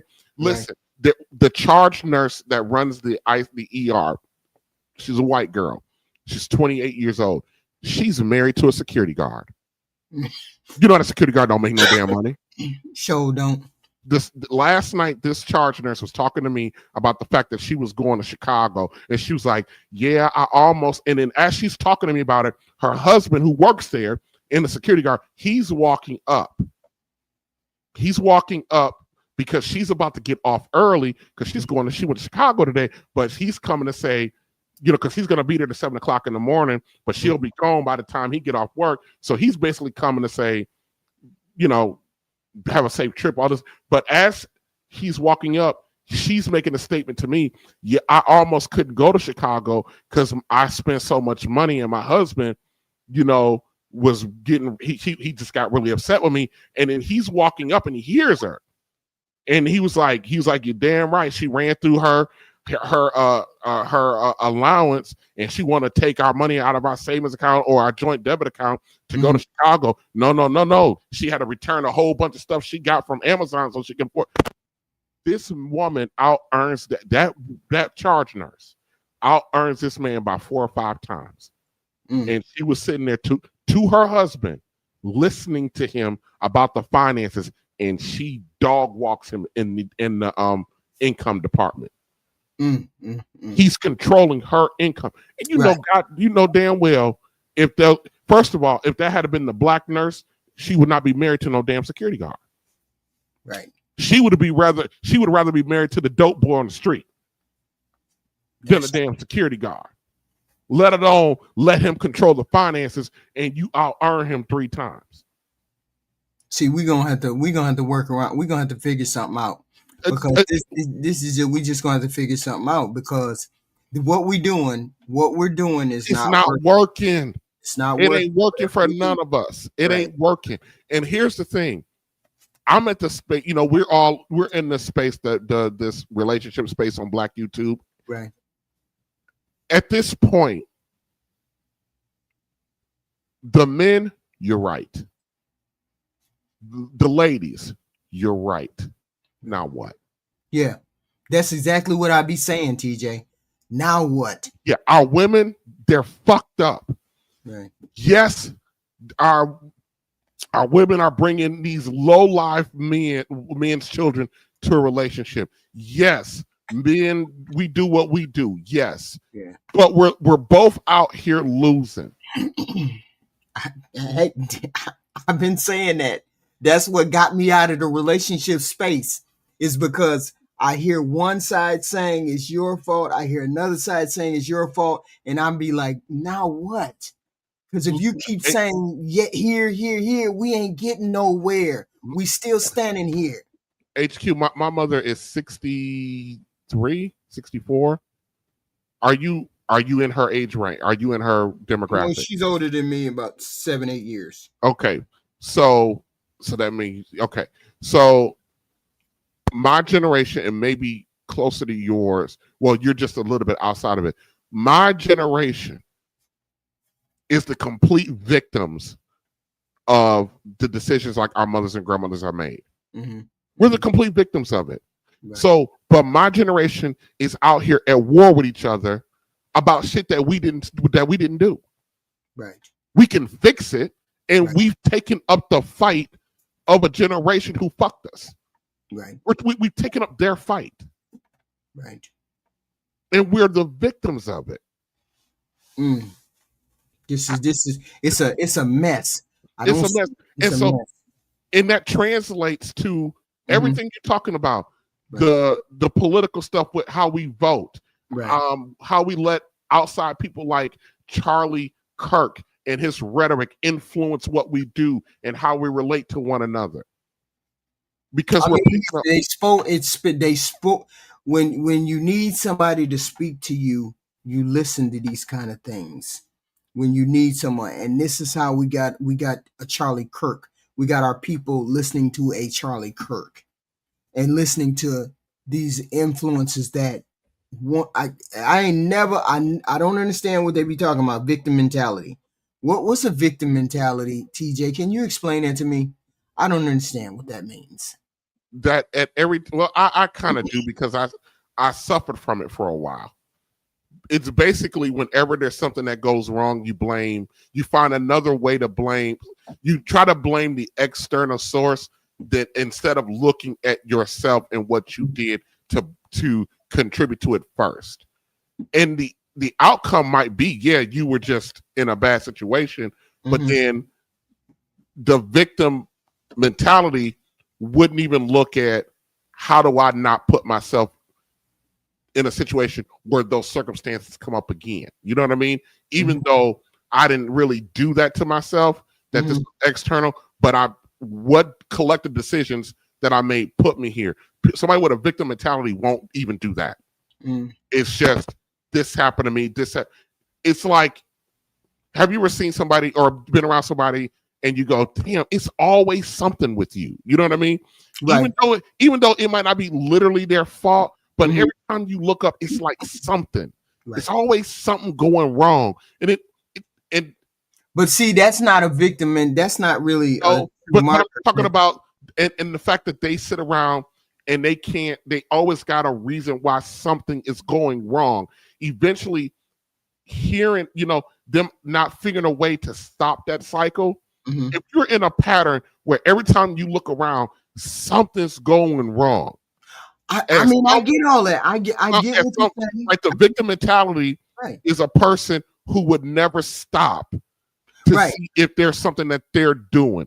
The victim mentality just wants somebody to feel bad for them or help them continually make excuses for why things are happening to them.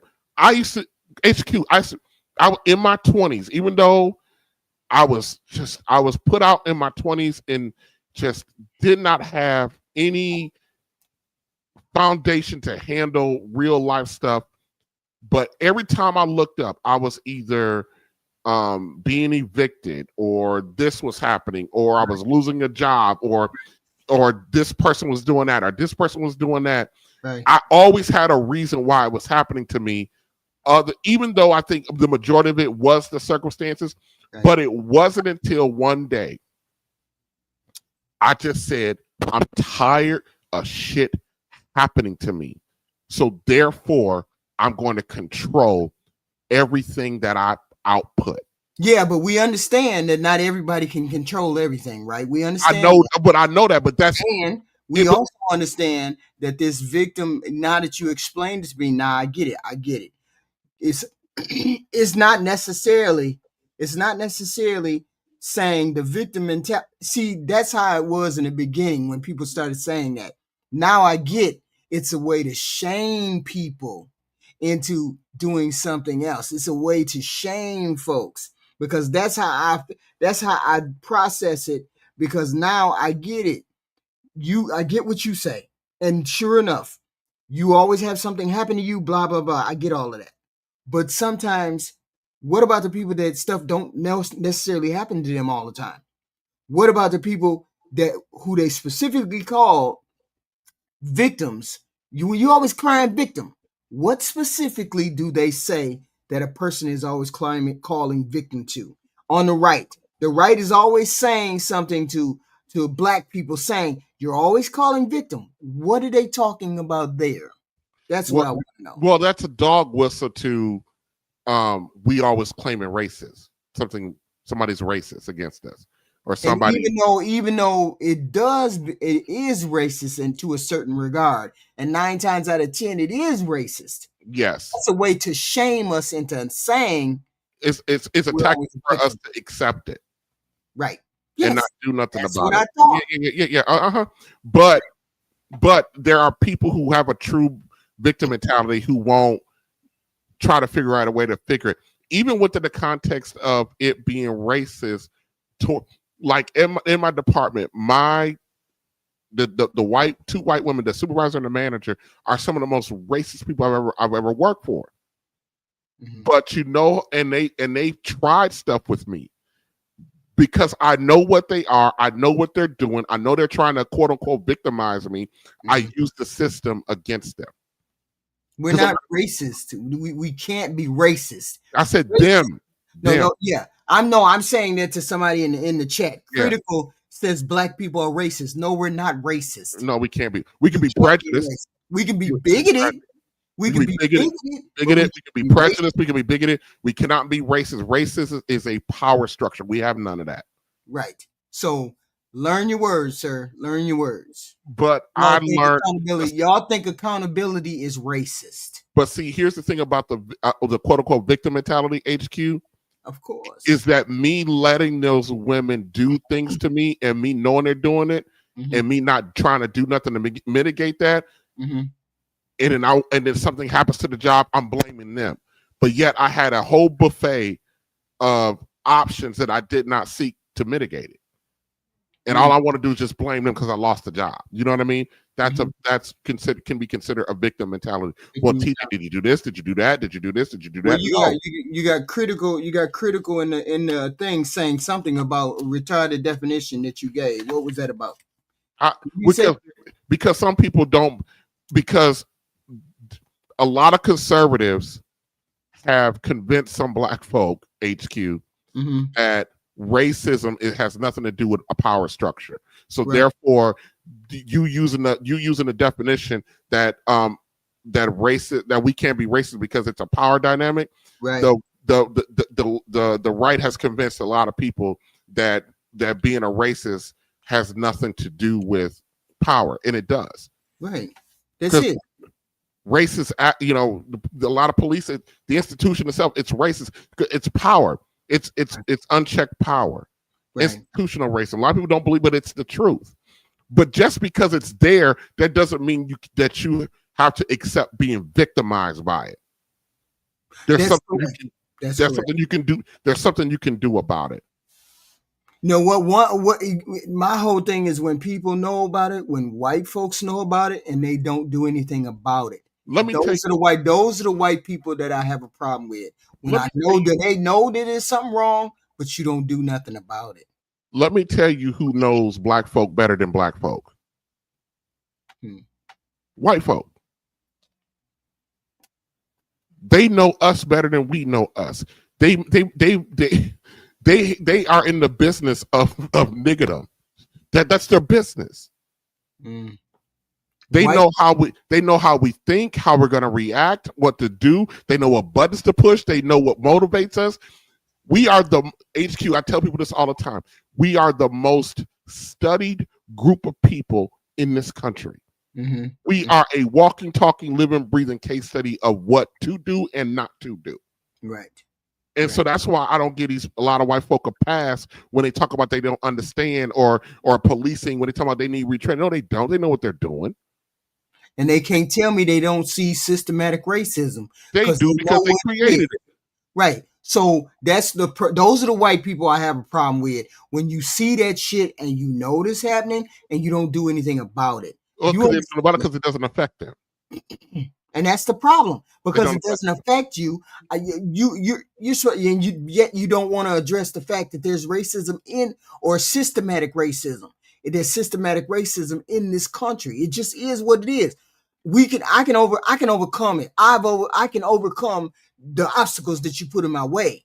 That doesn't necessarily mean that I don't notice them or don't look at them and my other counterparts that get stuck by some of them. That's it. I mean, I understand it. I get it. But when you don't do anything and you know about it, that's when I have a problem. No, this is not a paranoid channel. Cool G, you're paranoid. We're talking about just everyday issues. You're paranoid. Right. Good Lord. I know. It's like we can't have what's going on. And they don't even, HQ, they don't even know that because they don't know the history. You and I have not agreed on a lot of stuff. You know, I've come in the chats on SBC Nation and, you know, completely was like HQ, but you got to be able to have a damn conversation. You got to be able to listen. This conversation, yes, this conversation is about, it starts out about how maybe we could figure out how we can do something to get out from under this power structure that we got with the rich on one side, the poor, and us poor people on the other. This is what we trying to discuss. How do we get around these people? We can do it. The answer is simple, but the execution of it is what's hard. White, you know, like I said earlier, middle class white men, you got to convince them that brown people are not their damn enemy. But we got people in the chat talking about we're the racist of them all. So how are we gonna get the poor? I'm talking about the poor people unite and overthrow these rich motherfuckers who keep taking our money, and giving it to people overseas, who keep taking our money and won't fix our roads, our houses, our bridges, won't regulate rent, won't regulate bills, won't regulate the electricity, all of these things. This is what we're trying to figure out. We're having conversations about, we're not talking about black and white. We're talking about how we can convince poor white men, poor white women, poor black men, poor black women, how we can freaking convince them that we're all in the same boat. We're all in the same boat. We're all in the same damn boat. Instead of saying right versus left, how the hell can we as long as we're fighting over the race thing down here, HQ, they'll continue to be able to destroy whatever is remaining of the middle class, which I no longer believe we have a middle class. Gangster butterfly, gangster Buffy, she crazy. No, that's not our goal. But the only way to change what we got going on is that it has nothing to do with Democrat or Republican. Both parties are trash critical. Both parties are trash. That it is what it is. If I could start a different party tomorrow, I would start the poor man's party. And I'd go all across the country and talk to every person in every village, in every hamlet, every hole in the wall to convince them to come over to the poor man's party so we can overthrow these rich motherfuckers and do something for real for this country. Yeah, Black America is right. Because the whole point is they don't care about us. Neither party cares about us. No. Okay, but we only got a two-party system, so we got to work within the two-party system. But that don't mean we can't advocate to try to get a different party so we can get these folks out of here. Because these folks don't care about us at all. There's no way that you all can be convinced as a Republican Party that they give a damn about y'all and they voted for that big, beautiful bill, and that big, beautiful bill don't help you not one bit. But the big, beautiful bill. But the big, beautiful bill, I bet you them rich folks got all the things that they wanted, everything, but not one of us poor. Didn't they tell us that we was going to get $5,000 out of that bill? If they gave the rich people money, they were gonna give the poor people $5,000. I ain't seen no $5,000. Anybody seen any money from them? Anybody seen any benefits from them? Anybody see any of the food go down? Anybody seeing the gas prices go down? Did anybody see anything change? I don't see nothing changing, which means they don't give a damn about the poor people. So seeing as how they don't give a damn about the poor people, I'm not gonna give a damn about them. Right. So HQ. I live in St. Louis County, the county of St. Louis County, which is different than St. Louis City. So we had there's this big old mall by my home. Well, it's not there anymore. Mm-hmm. And it closed down, and they recently, about 2 years ago, this developer came in and said, hey, I'll buy up the space, redevelop it, commercial, condos, all that, Mm-hmm. you know, whatever. So the county, which is mostly Democratic, by the way, says, great, we'll give you all of these tax incentives. We'll sell you the land, the property for cheap. We'll give you all these tax incentives for cheap, you know, tax incentives to help you out with this. And this is a large developer. So, you know, the money's not a problem. So they purchased it, started the process of demolition, redid some calculations, went back to the county and said, if you want us to take it down and finish our deal, we're going to need $10 more million to take it down. The Democratic government of St. Louis County gave this developer $10 million of COVID relief funds to tear down a property that they bought. I was the only one at this damn meeting outraged, because I'm thinking to myself, you're dumb, white man. Wait a minute, hold on. White man from town, you're dumb. If you don't know how to read, you don't know how to deal with markers in the community, you're dumb. And I hate dumb people who come in and say dumb things. That's just dumb. Okay? Food prices have not went down. Who is BLM? You're dumb. Who are you talking to? Are you talking to yourself? Sometimes I think y'all got mental illness, because you don't even address the topic at hand. You just come in and spew You're dumb. Yep. You're dumb, because you don't have a legitimate talking point. If you would have researched, you would have found out that food prices have not went down. But you don't know that because you're dumb and you believe you're a follower. So you need to go follow somebody else. We're talking about making solutions over here. We're not talking about spitting talking points and dumb conversations. Like, the food prices went down, when everybody knows the food prices have not went down. Everybody knows the food prices have not went down. You're dumb. Stop saying dumb shit. I'm sorry, TJ. Keep talking. But I'm just saying, this Democratic government gave this developer an additional $10 million of COVID relief fund that was supposed to go to the small businesses to tear down a piece of property that they bought, and we already gave them tax credits for, and we sold the property to them for like pennies on a dollar. Right. So I went to this county council, because my taxes are through the roof over here. I went over there screaming bloody murder. I was like, if you're going to give him $10 million to tear down that property and build and redevelop it, I said, hell, why don't you give me $400,000 so I could tear down my house and redevelop it? Right. If that's all it takes to improve the county area, give me $400,000. I could tear my house down, rebuild it, and improve the property value in my damn neighborhood, in my subdivision. There was of course, they threw me out of the damn meeting. But I'm just saying, when you say that neither one of these parties give a damn, this is a Democratic. They don't. They gave away my tax. HQ, my last damn paycheck, my federal alone, my federal tax withholding was $2,100 from federal alone. They took us from my federal. They took enough out of me from federal to fund a whole nother person's paycheck. Right. That's crazy work, isn't it? Yeah, hell yeah. I mean, you get shafted. You get shafted. I don't care what. It's like you never get ahead in this. Never. You never get ahead here. Why can't our government is supposed to make things easier, not free, but easier for us to access certain things. Easier for to say, okay, are we always gonna have a poor class? Is this class always gonna be poor? They just meant to be poor all the time. We just always meant to be chasing the money without being able to pay stuff off.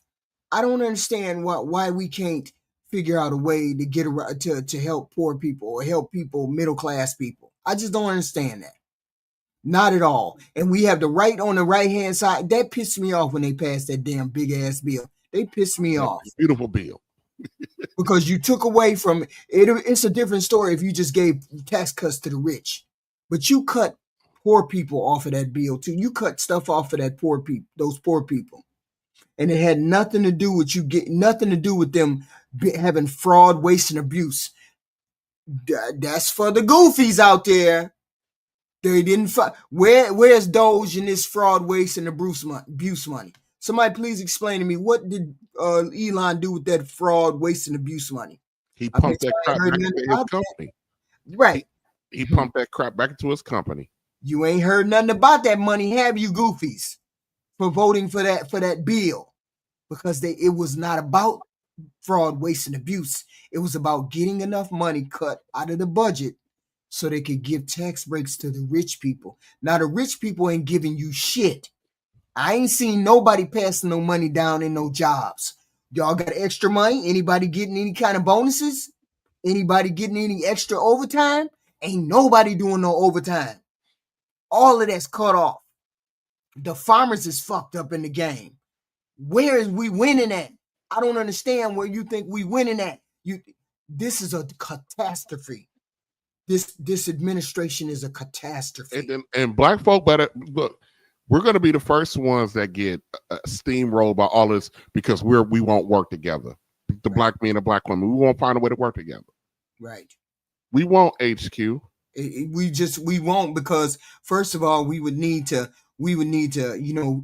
figure out where marriage is, how marriage is important, and get together with another human being and decide we're going to choose to stay and stick it out. But don't nobody want to do that. So HQ, the lady friend that I was talking to you about earlier, I made her an offer. She makes about $37,000 a year. I said to her, why don't we, because we've been together for a few years. I said, why don't you sell your house? You move in here. We take your income and we put it in a high yield savings account. We don't ever have to touch it. That's our emergency fund. Right. $30,000 a year. She turned me down. She turned me down because she said her 10-year-old son says I'm too strict. TJ, this is what we're dealing with out here. I understand. I just looked at her just in. Do you really understand OHQ? A few weeks later, I ended up ending the relationship a few weeks later because that was me. That was my notification that she wasn't into me like that. You know what I mean? So what doesn't matter what her damn son thinks, if I'm strict or not. Fuck it, because and maybe because she thought I was too. Maybe she just blamed it on her son. She thought I was too strict because I got a philosophy. HQ, don't no kid in my house get a vote. I don't negotiate with no kid. I don't negotiate with kids either. No. Now my daughter can make a request, and I will either affirm or deny that request. But she don't get a goddamn vote. You don't get a say in nothing that goes on in this month. You don't get a say in nothing. I'm paying the bills, and no, you don't get no say. Yeah, but her boy. But I watch her ask her son all kind of permissions for the home she's taking care of. It just used to blow my mind. I'd be like, no, it's just a way to. It's a way to give them power, or a way to give them some kind of buy-in. Fuck buy-in. Get your ass in the goddamn bedroom. Don't come out that motherfucker. You don't pay no bills. There you go. That's the way I do. You don't pay no bills. You can't convince black women right now, especially like a guy like that's kind of built like me, who has an idea of like how to run business, how to move forward, how to somewhat develop the relationship. A lot of sisters, they'll come to me and I seem domineering, controlling to them. And I would tell them, how do you know if you don't? First of all, I never sit there and go and try to talk them out of that, because that's not a shameful thing to me. I would say to them, how do you know if you're gonna like it or not if you never lived up under it? How do you know you gonna like this kind of structure that gives you freedom if you ain't never been free before? The Mexican Metal Textile asked you a question. What was it? Whose fault is it that she lets her son rule the house? That's her fault. This is wild. This is wild. Critical Rick. And he asked another question or something. I don't even know. They just be talking 2-point crazy. Is that Black America up there? Yeah, Black America. Go ahead. What were you about to say, Black America? I just, I try to explain to you a lot about. Don't you bring your ass up here bitching about black women? We ain't talking about them. I'm just talking about the dynamic. Don't start with me. Don't start with me. About the dynamic.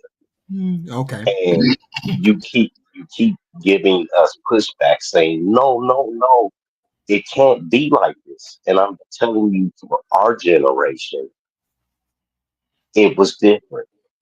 TJ is younger than us, and like I said, I mess with younger women. This is what's going on. You don't see it. Younger women. I mean, I understand. I mean, the relationship dynamic to the side. Even if you pull these people into a relationship, are they willing to build? Are they willing to do something long term when they're not thinking of any other person besides themselves? Are they willing to do anything other than think of themselves?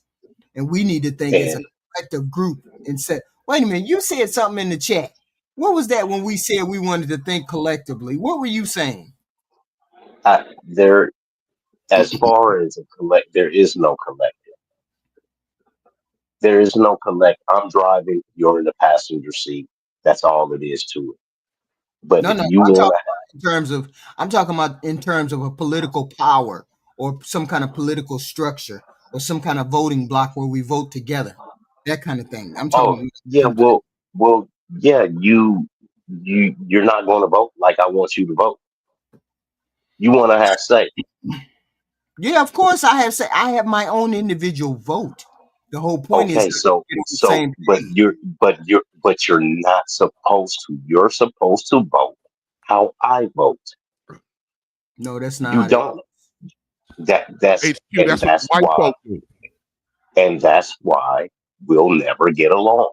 No, you have to change the mind frame, and then they will vote how they want them to vote. You don't get to decide if they vote how they vote. And the HQ. That's the difference between us and the white, that middle class, blue collar white man's wife who voted for Obama. She voted for Trump because her husband told her to. Because these women were catching hell at home from the men, and so that's why it was such a shock when Hillary lost. Because those same women that were supposed to vote for her, their husband said over my dead body, and they walked into those damn booths and they voted for fucking Trump anyway. And look because their husbands told them to. Yeah, and look where that got us. The problem is we're not in a bad. Me and TJ aren't in a bad place, HQ. And unfortunately, to be honest with you, me and TJ don't give a fuck about them black women that are doing bad, getting evicted. We don't care about them. Y'all have why? Address this question. Y'all address Critical Rick. You read that post. I can't see the chat. Yeah, and I'm too far away from the screen. I can't see it either. Okay. What did he say? No, he says no way. He said no way. Y'all think black people are fine. There's a big problem with the black community. Disrespect, destruction, and death is all they contribute to the United States. Well, the first part, he's correct. The last part, I'm wrong with him. Right. And it's just taken completely out. Do you think they too far gone to even be helped? Do you think our community is too far gone to be helped? Yes. Yeah, that's why I keep saying So we We gotta need burn these people off. Yes. no, yes. That's why I keep saying we need these foreign women to mate with our young black men. No. Don't say that. We need to burn you men off then. Now you see how that feel? No, listen, HQ. Hold Don't on. say us Hold women on. gotta be Hold on. burnt off. Because I can No, say black listen. men can be burnt off. Don't say that. That's Listen, HQ. disrespectful. Who protects us? You or We me? do. We do. No, I no, was thinking about HQ. this other night. When the white boys was talking about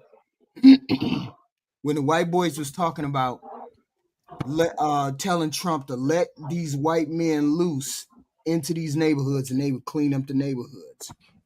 I was thinking about that. Why is it that they would not? Why is it that what would stop them from coming into the neighborhoods to do what they wanted to do? What would stop them? We talked about this other day. Men, Okay. men, HQ. Black America, I think this is where you and I probably will diverge a little bit. How? I actually think there's nothing stopping them. No. Well, we couldn't stop them, but they'll be scared to lose. They'll be a little bit more scared to lose their life because they'll be fighting for less. And what I mean by fighting for less is your daughter's 10, my daughter's 8. Me and you are in the house fighting against 50 white men. Who has more precious cargo to protect, us or them at this point?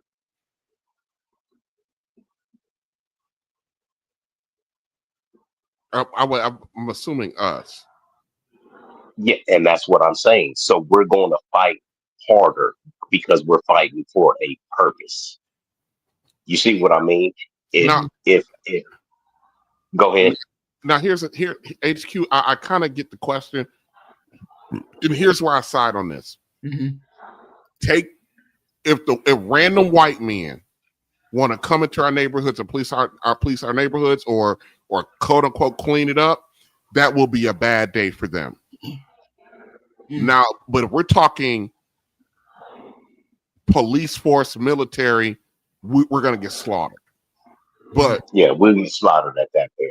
Yeah, but Billy Bob and them coming in from the sticks to come in to police us, that'll be a really bad day for them.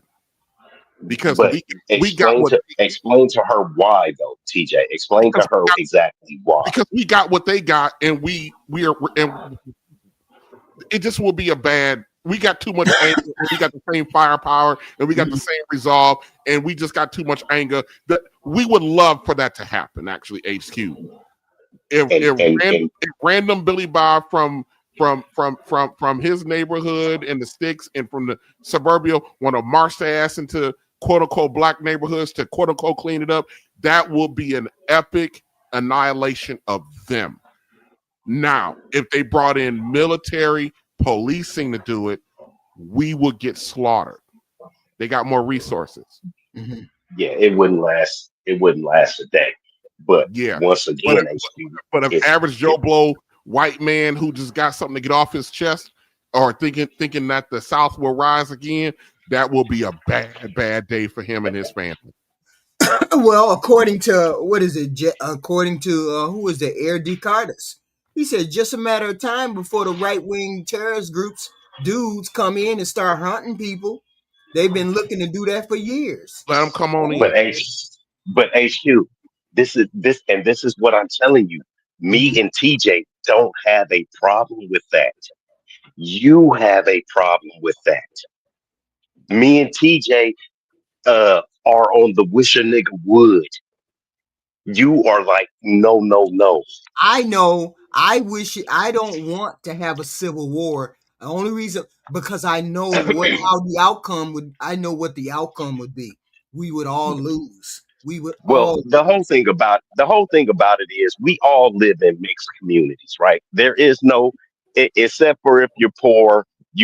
Poor white people live in trailer parks, poor black people live in ghettos and shit like that. But HQ, if Billy Bob goes to the ghetto, do you know what them boys over there have in the ghettos? This is where all the people is getting shot. They don't They don't want to do that. Believe me. We got what they got, HQ. Yeah, these boys got everything. Them young boys, they got everything Billy Bob got. And guess what? They smoke weed and drink. They ain't afraid of shit. Yeah, they but feel invincible. Just think of what would happen if this came down to a civil war. There's different things that would aspects that would happen that would disadvantage the ghetto population. I said if this came down to a military action, we would get slaughtered. Yes, but if it came down to regular people, I know my neighborhood. I know every wall to hit. I know every nook and cranny. I know my neighborhood has 4 exits and 3 entrances.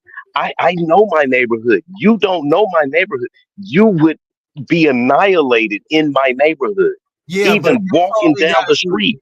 But that's all they got to do. That's all they got to do is cut off several life-saving functions, and we would be fucked up. Like cut off the power grid, cut off. So you're saying it being a military action, then, right? If it's a military action, yes, the regular people lose. If I can think of it, then other people can think of it. I would shut your electricity down. I'd shut the water off. You're talking militarily. You're talking about these random hate groups coming in. They're not doing none of that. They ain't that bright. But yes, they can't go to Nevada Power and shut down the power to Las Vegas. You see what I mean? They can't go to Nevada Power. They could hit a light pole or something like that. But I'm telling you, HQ, that'll make it even worse for them, because then they be fighting in the dark and not have a clue on what's going on. Militarily, if it was military, yes. But HQ, you can buy night vision goggles on Temu for $59. We got all the same shit that the white boys got. These boys is out here riding dirt bikes. These boys got side-by-sides and 4-wheelers and all type of stuff, HQ. I'm saying we would there would be some hell to pay. I'm saying the losers would be the women and the children. The losers would be. And that's why I'm telling you, me and TJ aren't worried about it. It's women. And you single women without men are the losers, because you're the ones something could possibly happen to you. Yeah. Nothing's going to happen to me and TJ and our daughters, because me and TJ is going back to back. You see what I mean? HQ, you know what? I asked a woman one time. She had 4 kids by 4 different. She had a kid with a guy who had 4 other kids by 4 other women. And I asked her one time, I said, there's a real possibility that all the kids can wind up in the murder seat at the same time. And she goes, yeah. I go, who does he go to first? She was like, well, me, because I got his last kid. I said, why do you think you're more special than his other children? Why do you think you're more special than baby mama number 3, 2, 4? You're 5. So right. What makes you think you're more special than any of them? I said, what makes you think he gonna show up to any of them? Because he's living with a woman with some kids that none of them belong to him. What makes you think that he won't protect the woman that he's with and leave you out to dry? I said, you had a kid with a man, you became baby mama number 5. And if your kid and 3 of his other kids all get into an emergency, whether it be health or physical danger, who is he going to first? That's the thing. People would be spread thin. I'm saying everybody would lose. Everybody would lose. The power grid would be out. Water would be out. Food. Well, so you're talking about HQ is talking about a governmental shutdown. Then TJ, in that case, in a governmental shutdown, yes, the black people we're only 13% of the population. If you really want to say it, we're only about 6% of the population, because of the black men that are able to fight is about 6 to 7%. we wouldn't have a snowball's chance in hell, right? So yes, and you guys would be the spoils of war, like women and children have always been. Right. That's So I'm saying the way of life. that I'm saying that whole scenario where people are coming for people, we just need to keep that shit No, out. HQ. We ain't doing it. You can't combine them, because if it's a radical group versus the blacks, their radical group loses 100 times out of 100. Mhm. If it's the government gets involved, because you know let's say it's Trump's government is not coming to our rescue. He's actually coming to the radicals group rescue. We're done. Right, because he's going to say there's good people on both sides. Right. And we're gonna, but he's gonna say good people on both sides, but he's gonna fund the radical. He's gonna send the military in to protect the radicals from us big bad, black people. It's gonna be a slaughter. But if some radical group out of Utah somewhere want to show up in the middle of Atlanta, Georgia to clean up downtown Atlanta, Georgia, they're done for. That radical group is done for. So when Trump wants to bring his army in and clean up Chicago, then they should just stand down right off the bat for people going to get hurt if they Well, don't. you seen what happened in Washington. They can say what they want to say, but when you see a tank coming down the street, we used to have something in LA called the battle ram, right? And so it used to be busting all of the dope houses. When the battle ram was riding and they finna run through your living room, there is nothing you can do. A tank I could run my Suburban through one of these regular houses right now. So but you said these dudes are down. If these dudes are down, is it going to stop crime? For a radical militia group, not for the United States military. Ain't nobody crazy. Okay, so will that bring the crime down? What are we talking about here? With what Trump is trying to do? Yeah, it's going to stop everything. It's going to bring everything to a screeching halt. But let me explain something to you, HQ. Yeah. If Trump is allowed to do that in blacks, he's going to do it across the country, and it ain't going to be just black neighborhoods. Yeah, I know. That's why you don't allow him to get started doing it. That's why you don't allow him to get started, because there's no stopping. You know what I mean? Once if you know somebody's trying to break in your house and you unlock the door, ain't no stopping them there. Right. That's the major objection that I have for him sending in the takes in the military, is because once he starts doing it, he's going to continue to do it, and then he's going to get, and he has a potential to spout lies right in the public's face, and they believe it. Oh, yeah. We straightening crime out. We got rid of all the criminal. We did all of the X, Y, and Z. And then you got people scared, white folks sitting in the back. Yeah, clean them niggers in your neighborhood up. Please get it clean. And then he's all right. Let's bring it back down. Okay. TJ, I really appreciate what you've been saying. I appreciate the fact that you can actually talk to HQ and she kind of half-ass agrees with it sometimes. So I appreciate that fact. And HQ, Trump can do a lot of things, but that's something that you kind of taking it a bridge too far with this hypothetical civil war and all of that stuff. I didn't say anything about a civil war. What I said was we don't want a civil war. Nobody wants a civil war. Nobody wants to agree to have bullets flying, because women are going to be the losers of that. And they're going to figure out a way to turn shit off. And it's going to be a shit show from then on. In 2 or 3 days, this is going to be over. So I'm saying nobody wants this kind of fight. Nobody.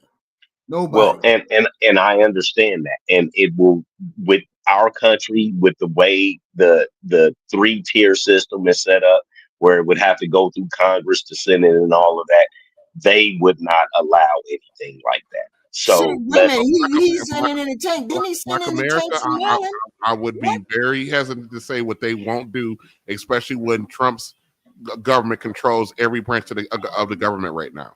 Right. Yeah, you know what, TJ, with that, I hear what you're saying, but that'll be like us that are in the field working, saying that every white person that we know is bad, bro. And we can't say that every white person is bad. No, they're not all bad, but you know, bump up against their Right. whiteness and see what happens. Yeah, even the I best. dig it. I dig it. If something were to happen, it would have happened behind something like the little Ukrainian girl getting stabbed, because that was horrific, right? So, and that's what I'm saying. It's just our country. We are. I was actually at the office about 2 hours ago, and I was talking to some of the guys that are there in the dispatch, and I was telling them that we are a melting pot here that was a forced melting pot. Everything, they put all of the stuff, and so we're a big pot of gumbo. And some things we do have in common, but none of us as men like each other. And that's what I was telling you earlier, HQ. As men, none of us like each other. So something like this could happen, but the probability of it, I'm saying it's a 1% type of thing that it actually could happen. But then again, I thought I would never see some of these things that Trump has implemented before. I thought I would like never what? see some of this stuff. Like what? Some of the stuff that he's doing, I'm circumventing the saying, law, circumventing the Constitution. I'm saying, what is he done? I'm listing it. Circumventing the Constitution, going after How? his enemies when that's his political enemies, when that's never been done before. Accepting It's bribes. always been done. Accepting bribes from overseas. No, it's never been done. It's always been done, HQ. No, it's never been this country. It's never been done right out in front of the American public. It's never been done like that. Never. You don't think so, but I'm telling you, in the Senate, they used to have duels. It was one dude. I don't remember who it was, but they used to slap beat people on the Senate floor. and be. Say that again, TJ. He got beat on the Senate floor. Almost got beat to death. Yes, they used to have real knockdown fights, and then they would have duels, and they would be slapping people inside of the Senate. This country, men, once again, are not nice people. We're just not. We are. And trying to circumvent the freedom of speech, suing reporters for what they say about you. There's plenty of things that this president has done that are out of order, but it is what it is, and these are things that I never thought I would see. But that's okay. I ain't too long for dealing with Trump. I only got to deal with him for the next 3 years, and hopefully I only got to deal with him for one more year. But it is what it is. The whole point is he's the shittiest president ever. Shittiest president. Y'all listen to that? Seeing as how y'all get brainwashed for shit. I'm saying it 3 times. Shittiest president ever. Shittiest president ever. Shittiest president ever. Maybe y'all accept that. But that's not the point. The point is we can't afford to have what the hell is it called? We can't afford to have the dog whistles called on us, and then we end up having things happen. Like what's his name? Trey Reed. Trey Reed. Y'all remember the guy who got hung in Mississippi? Was it Mississippi or Alabama? Where was that at? But nobody cares about that though, HQ. Not in mass. What do you mean? In mass, people don't care about that. Yeah, they care about that. No, I didn't know him, so he doesn't matter to me. People die every day. So you mean tell me you got to care about something in order for it to matter? Yes, you absolutely do. In mass. Let me tell you something. Hitler was killing people for years over in Germany. America didn't jump in the war until they bombed Pearl Harbor. You know why? Because it didn't matter to them. What goes on in somebody else's country, hey, that doesn't have anything to do with me. I don't care about it.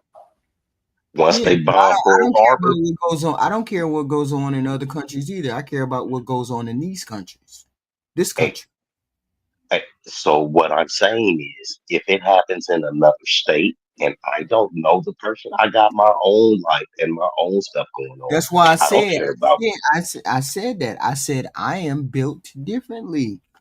I right. am. And there's not, and there's, and you are probably 1 to 3% of people. People don't think like you. So I said I need to get me another party because both of the parties are trash, and I'm just trying to figure out how that can be done because both of the parties are trash. And Oh, nobody okay. cares Then that, about the poor. Nobody cares about the poor. Nobody cares about the less fortunate. Nobody really, really wants to make the country better. They just want to keep the country halfway sick. And they want to be rich on their own, but they don't care about everything else that goes with the structure of the country. But y'all give me your final thoughts. Damn, I've been on here long enough. Give me your final thoughts. Well, I'll say this, HQ. Yeah. America, no different than the Roman Empire.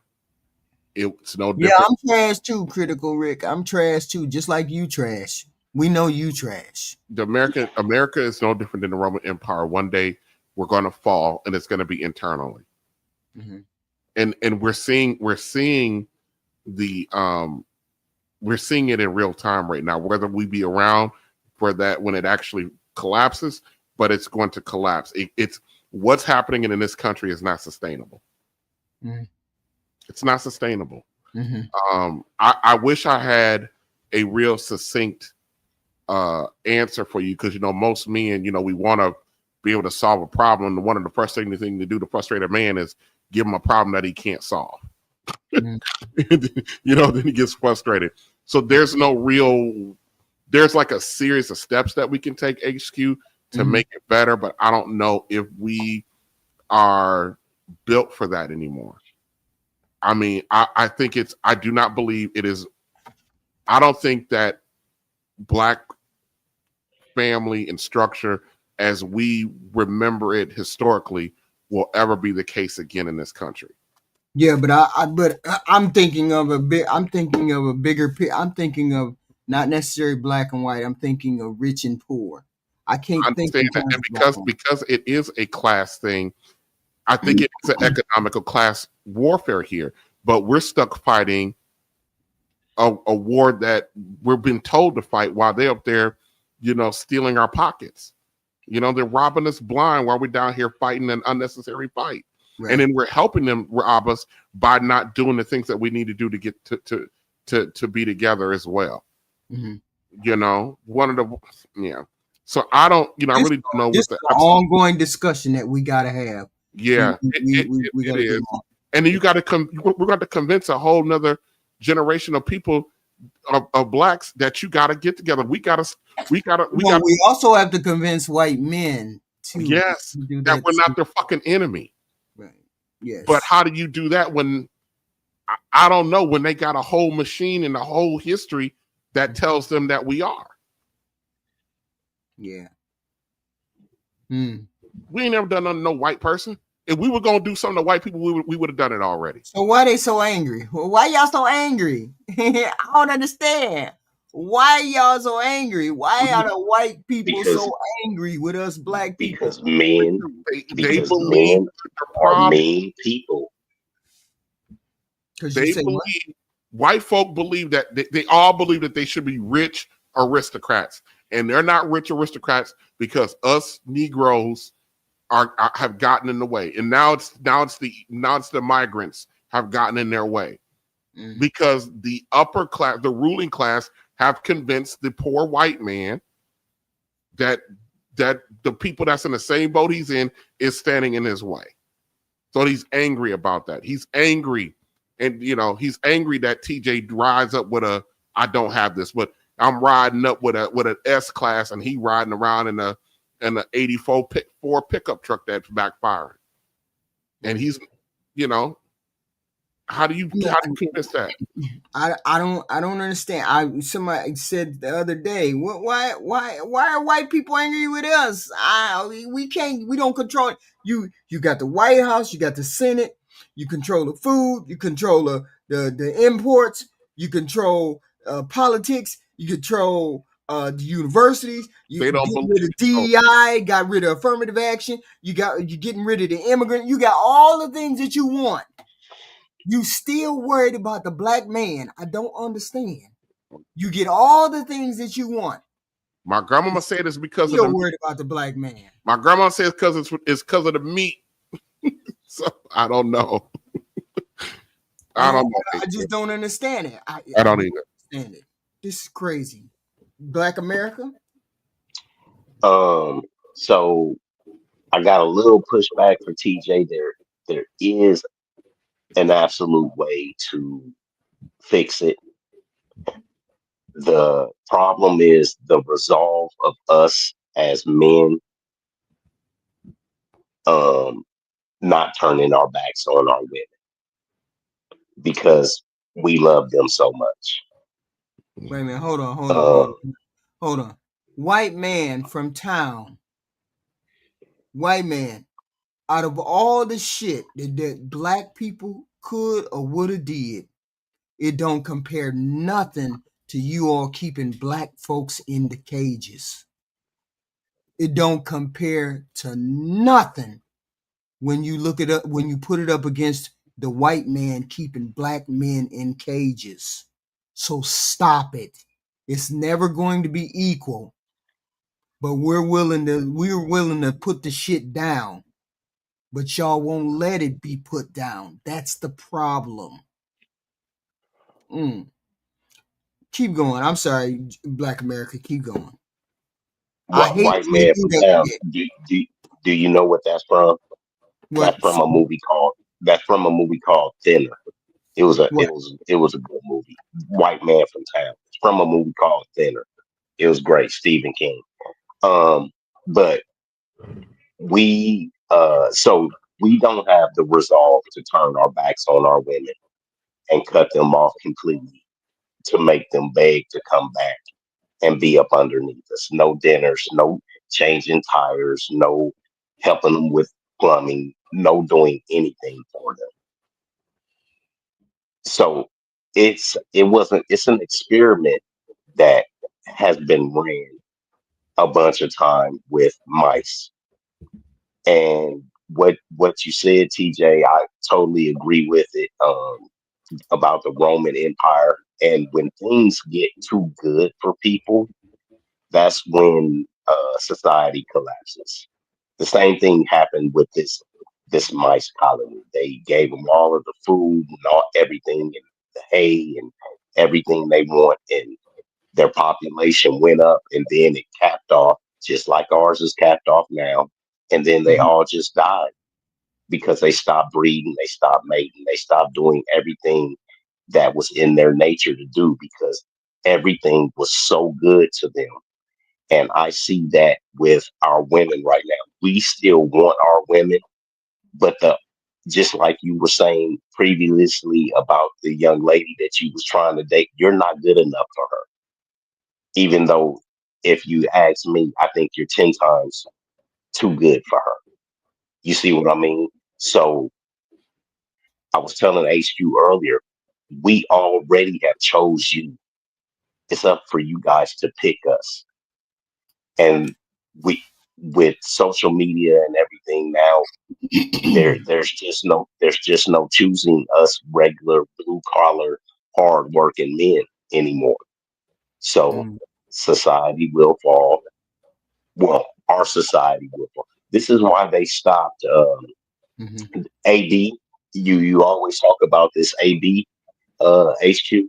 That's why they want to stop it, because the Latino people was outbreeding the white people. So if the Latino people are outbreeding the white people, because these white people, their bodies are drying up. These white people, they're having one child if they are having children, and then they're coming out in a bad situation. So guess what? Right. Who's They're gonna going to be be out. the dominating? Right, right. Right? Who's going to be the dominating class in The this country? the Hispanics. Yes, but they definitely don't like that. You know, It's they gonna be. definitely. It's gonna be. It's gonna be a small. It's gonna be. Within. It's. I think it's gonna be within 30 years. They're gonna be the Mexicans are going to be the dominant culture here, if the Right, white culture and don't stop and them. and and so that coincides when black people become a permanent underclass. You see, all of these things, they run together. Right. They all run together. 2053, black Mhm. people are supposed to be a permanent underclass. In 30 years, the Latino population is supposed to outweigh the white population, who's Mhm. the ruling class. So Mhm. hey, no more abortions, because if you guys keep getting abortions, white girls, we can't keep up with these Mexicans. Even though it's more of us, they're outbreeding us. You see what I The mean? white And then man's they, found. You're not the founding. Why do you keep? Why do you white people think you were the first people here? You weren't the first people here. This is not your. This is not your country. You did not found this place. Stop saying that. well, Reading. they, when you have to look at it, when men conquer things, then it's theirs. And that's what he's telling you. That's the Well, way all of us men think of it. that's I'm not the way sorry, it HQ. is. Yeah, that's not the No, way it that is, is. that's Unfortunately, the exactly Mexicans the way it are. is. Unfortunately, it's going to be the Mexicans that outgrow them. So they women. See, the thing is, in order for you to get your country to do what your country needs to do, the women to do what you need to do, you actually need to engage with those women. Now we see women going the opposite way of dealing with men. You have to start engaging those women in order to have those children. See, Mexican people ain't had no problem with they women. They've been fucking and having kids. And they gonna continue to fucking have kids. It's you white And men, and and and, women and, are and saying what go and fix fly. what are black men doing now? And what are black men doing now? It's the same way. It's the same way as the white women. They No, telling y'all they're they dating telling they're they dating out more. yeah, They're but dating out more. not to that Look at same. all of these mixed children. White men are Look at gonna all of start. these. The white men are gonna start hoarding they women. You gonna get y'all ain't gonna be having y'all pick outside the black race. Stop it. They're gonna start hoarding they women. There's Mexican women. Look at all of these from when we were young to now. Look at all of these mixed children. It might have been one or two little light skinned kids. I'm saying all of the races are going. All of the separate individual races are going to be minorities when in about 40 years. It's going to be mixed. You're going to have mixed races all around here. It ain't going to have a white dominant culture. It's not going to be a white dominant culture. Only way you're going to Right. do that is if you get burnt out, and you're not going to burn people And out. and that's why they were trying to stop the AB. Because if they stop or slow down the AB, then Mm-hmm. guess what? They can keep some kind of power. You Yeah. see what I mean? Because But see, it's here's the thing: the white people that's in power already see it slipping. They already see it slipping because they're doing everything they can to bring back Christian white nationalism. They're doing everything that no they. HQ. All they have to do is put out the illegals. Yeah, that's all they gotta do is put out the illegal. That's correct, but they're not gonna do that. So you gotta worry about it because they ain't gonna do Well, that. HQ, you see they're deporting these people every day. They're Yeah, we deporting got our we neighbors got every 13 day. million. We got 13 million people here. That ain't gonna happen. They ain't gonna get rid of all of them. They can't get rid When of was them. the last time you been to the grocery store? I don't know, couple days maybe. Why? Were all the shelves stocked the way you usually would see the grocery store a couple of months ago? I hadn't really paid attention too much. Next time you go to the grocery store, pay attention to how it's stocked and look at the prices. Everything is skyrocketing and there's less stuff on the shelves No, because according to we don't according to idiot critical Rick, everything is going down. According to that idiot, everything is going down. You yeah, sure stuff is going up, Black America? Are you sure this stuff is going up? have stuff went up for you. Yeah, stuff has went up for me. Okay, so then it's went up for that dummy too. You know what I mean? He he you have some people that are just on a side and they're going to stay on their side and they're going to ride it out. Right. No matter what. You know what I mean? Like no matter what, people are stuck on their side and they're going to stay on that side and they don't care what happens, thick or thin. You know, they're just going to ride it out. But Oh, you didn't say that, retard. You're the retard. You're the one who came in here and said food prices are going down and gas is going down. You're the idiot who said that. Don't come in here lying. Don't lie. so You ain't so say jack whoever shit about so who wages. so whoever that is, I am in the gas industry. Okay. And just to let you know, I am in a gas industry. I have contracts in several different cities, in several different states, actually. And no, my man, people buy gas from here in Nevada because we don't have a state tax. Gas is constantly going up. I watch the prices every day, and my salesmen are fighting for prices every day. So gas is not going down. So hell, I remember a couple of years ago when I could buy gas for 15 cents a gallon out of Colorado. So gas is not going down. So yeah, I know you're ready to get off. So go ahead and get off. And you have a good night. And I guess I'll holler at you tomorrow. Thank you, Black America. Thank you, thank you, thank you. All right. Girls, cooking up delicious. Thank you, sir. Thank you, thank you, thank you. Yeah, we had some new people in here, specifically Critical Rick, the idiot Critical Rick. I know exactly what you said to me. You didn't say jack shit about wages. Stop lying. You didn't say that unless you said it in a different post that I didn't read. But the one I read said gas prices were going down and then food prices were going down. That's the only thing I read from you. And you were lying then. Gases are going up. Food shit is going up. Your idiot president lied to you, but you believe him because you're an idiot, right? Because we're seeing the effects of the idiot right now, and we're really going to see the effects in about 5 weeks. Everybody going to be begging for some handouts. Okay, wages are at their highest level in 60 years. They might be, but the goddamn food ain't at the lowest it has ever been, which means they don't give a fuck whether you make more money. You still got to pay high prices for food. Having high wages don't mean jack shit if they jacking up the goddamn food and the rent. The rent is 30% higher than it was in 2020, than it was in 2020. Oh, I'm never going to be a bro. I'm never going to be a victim. I'm good. I'm good over here. Never going to be a victim. Thank you very much. But that's neither here nor there. I thank you for tuning in.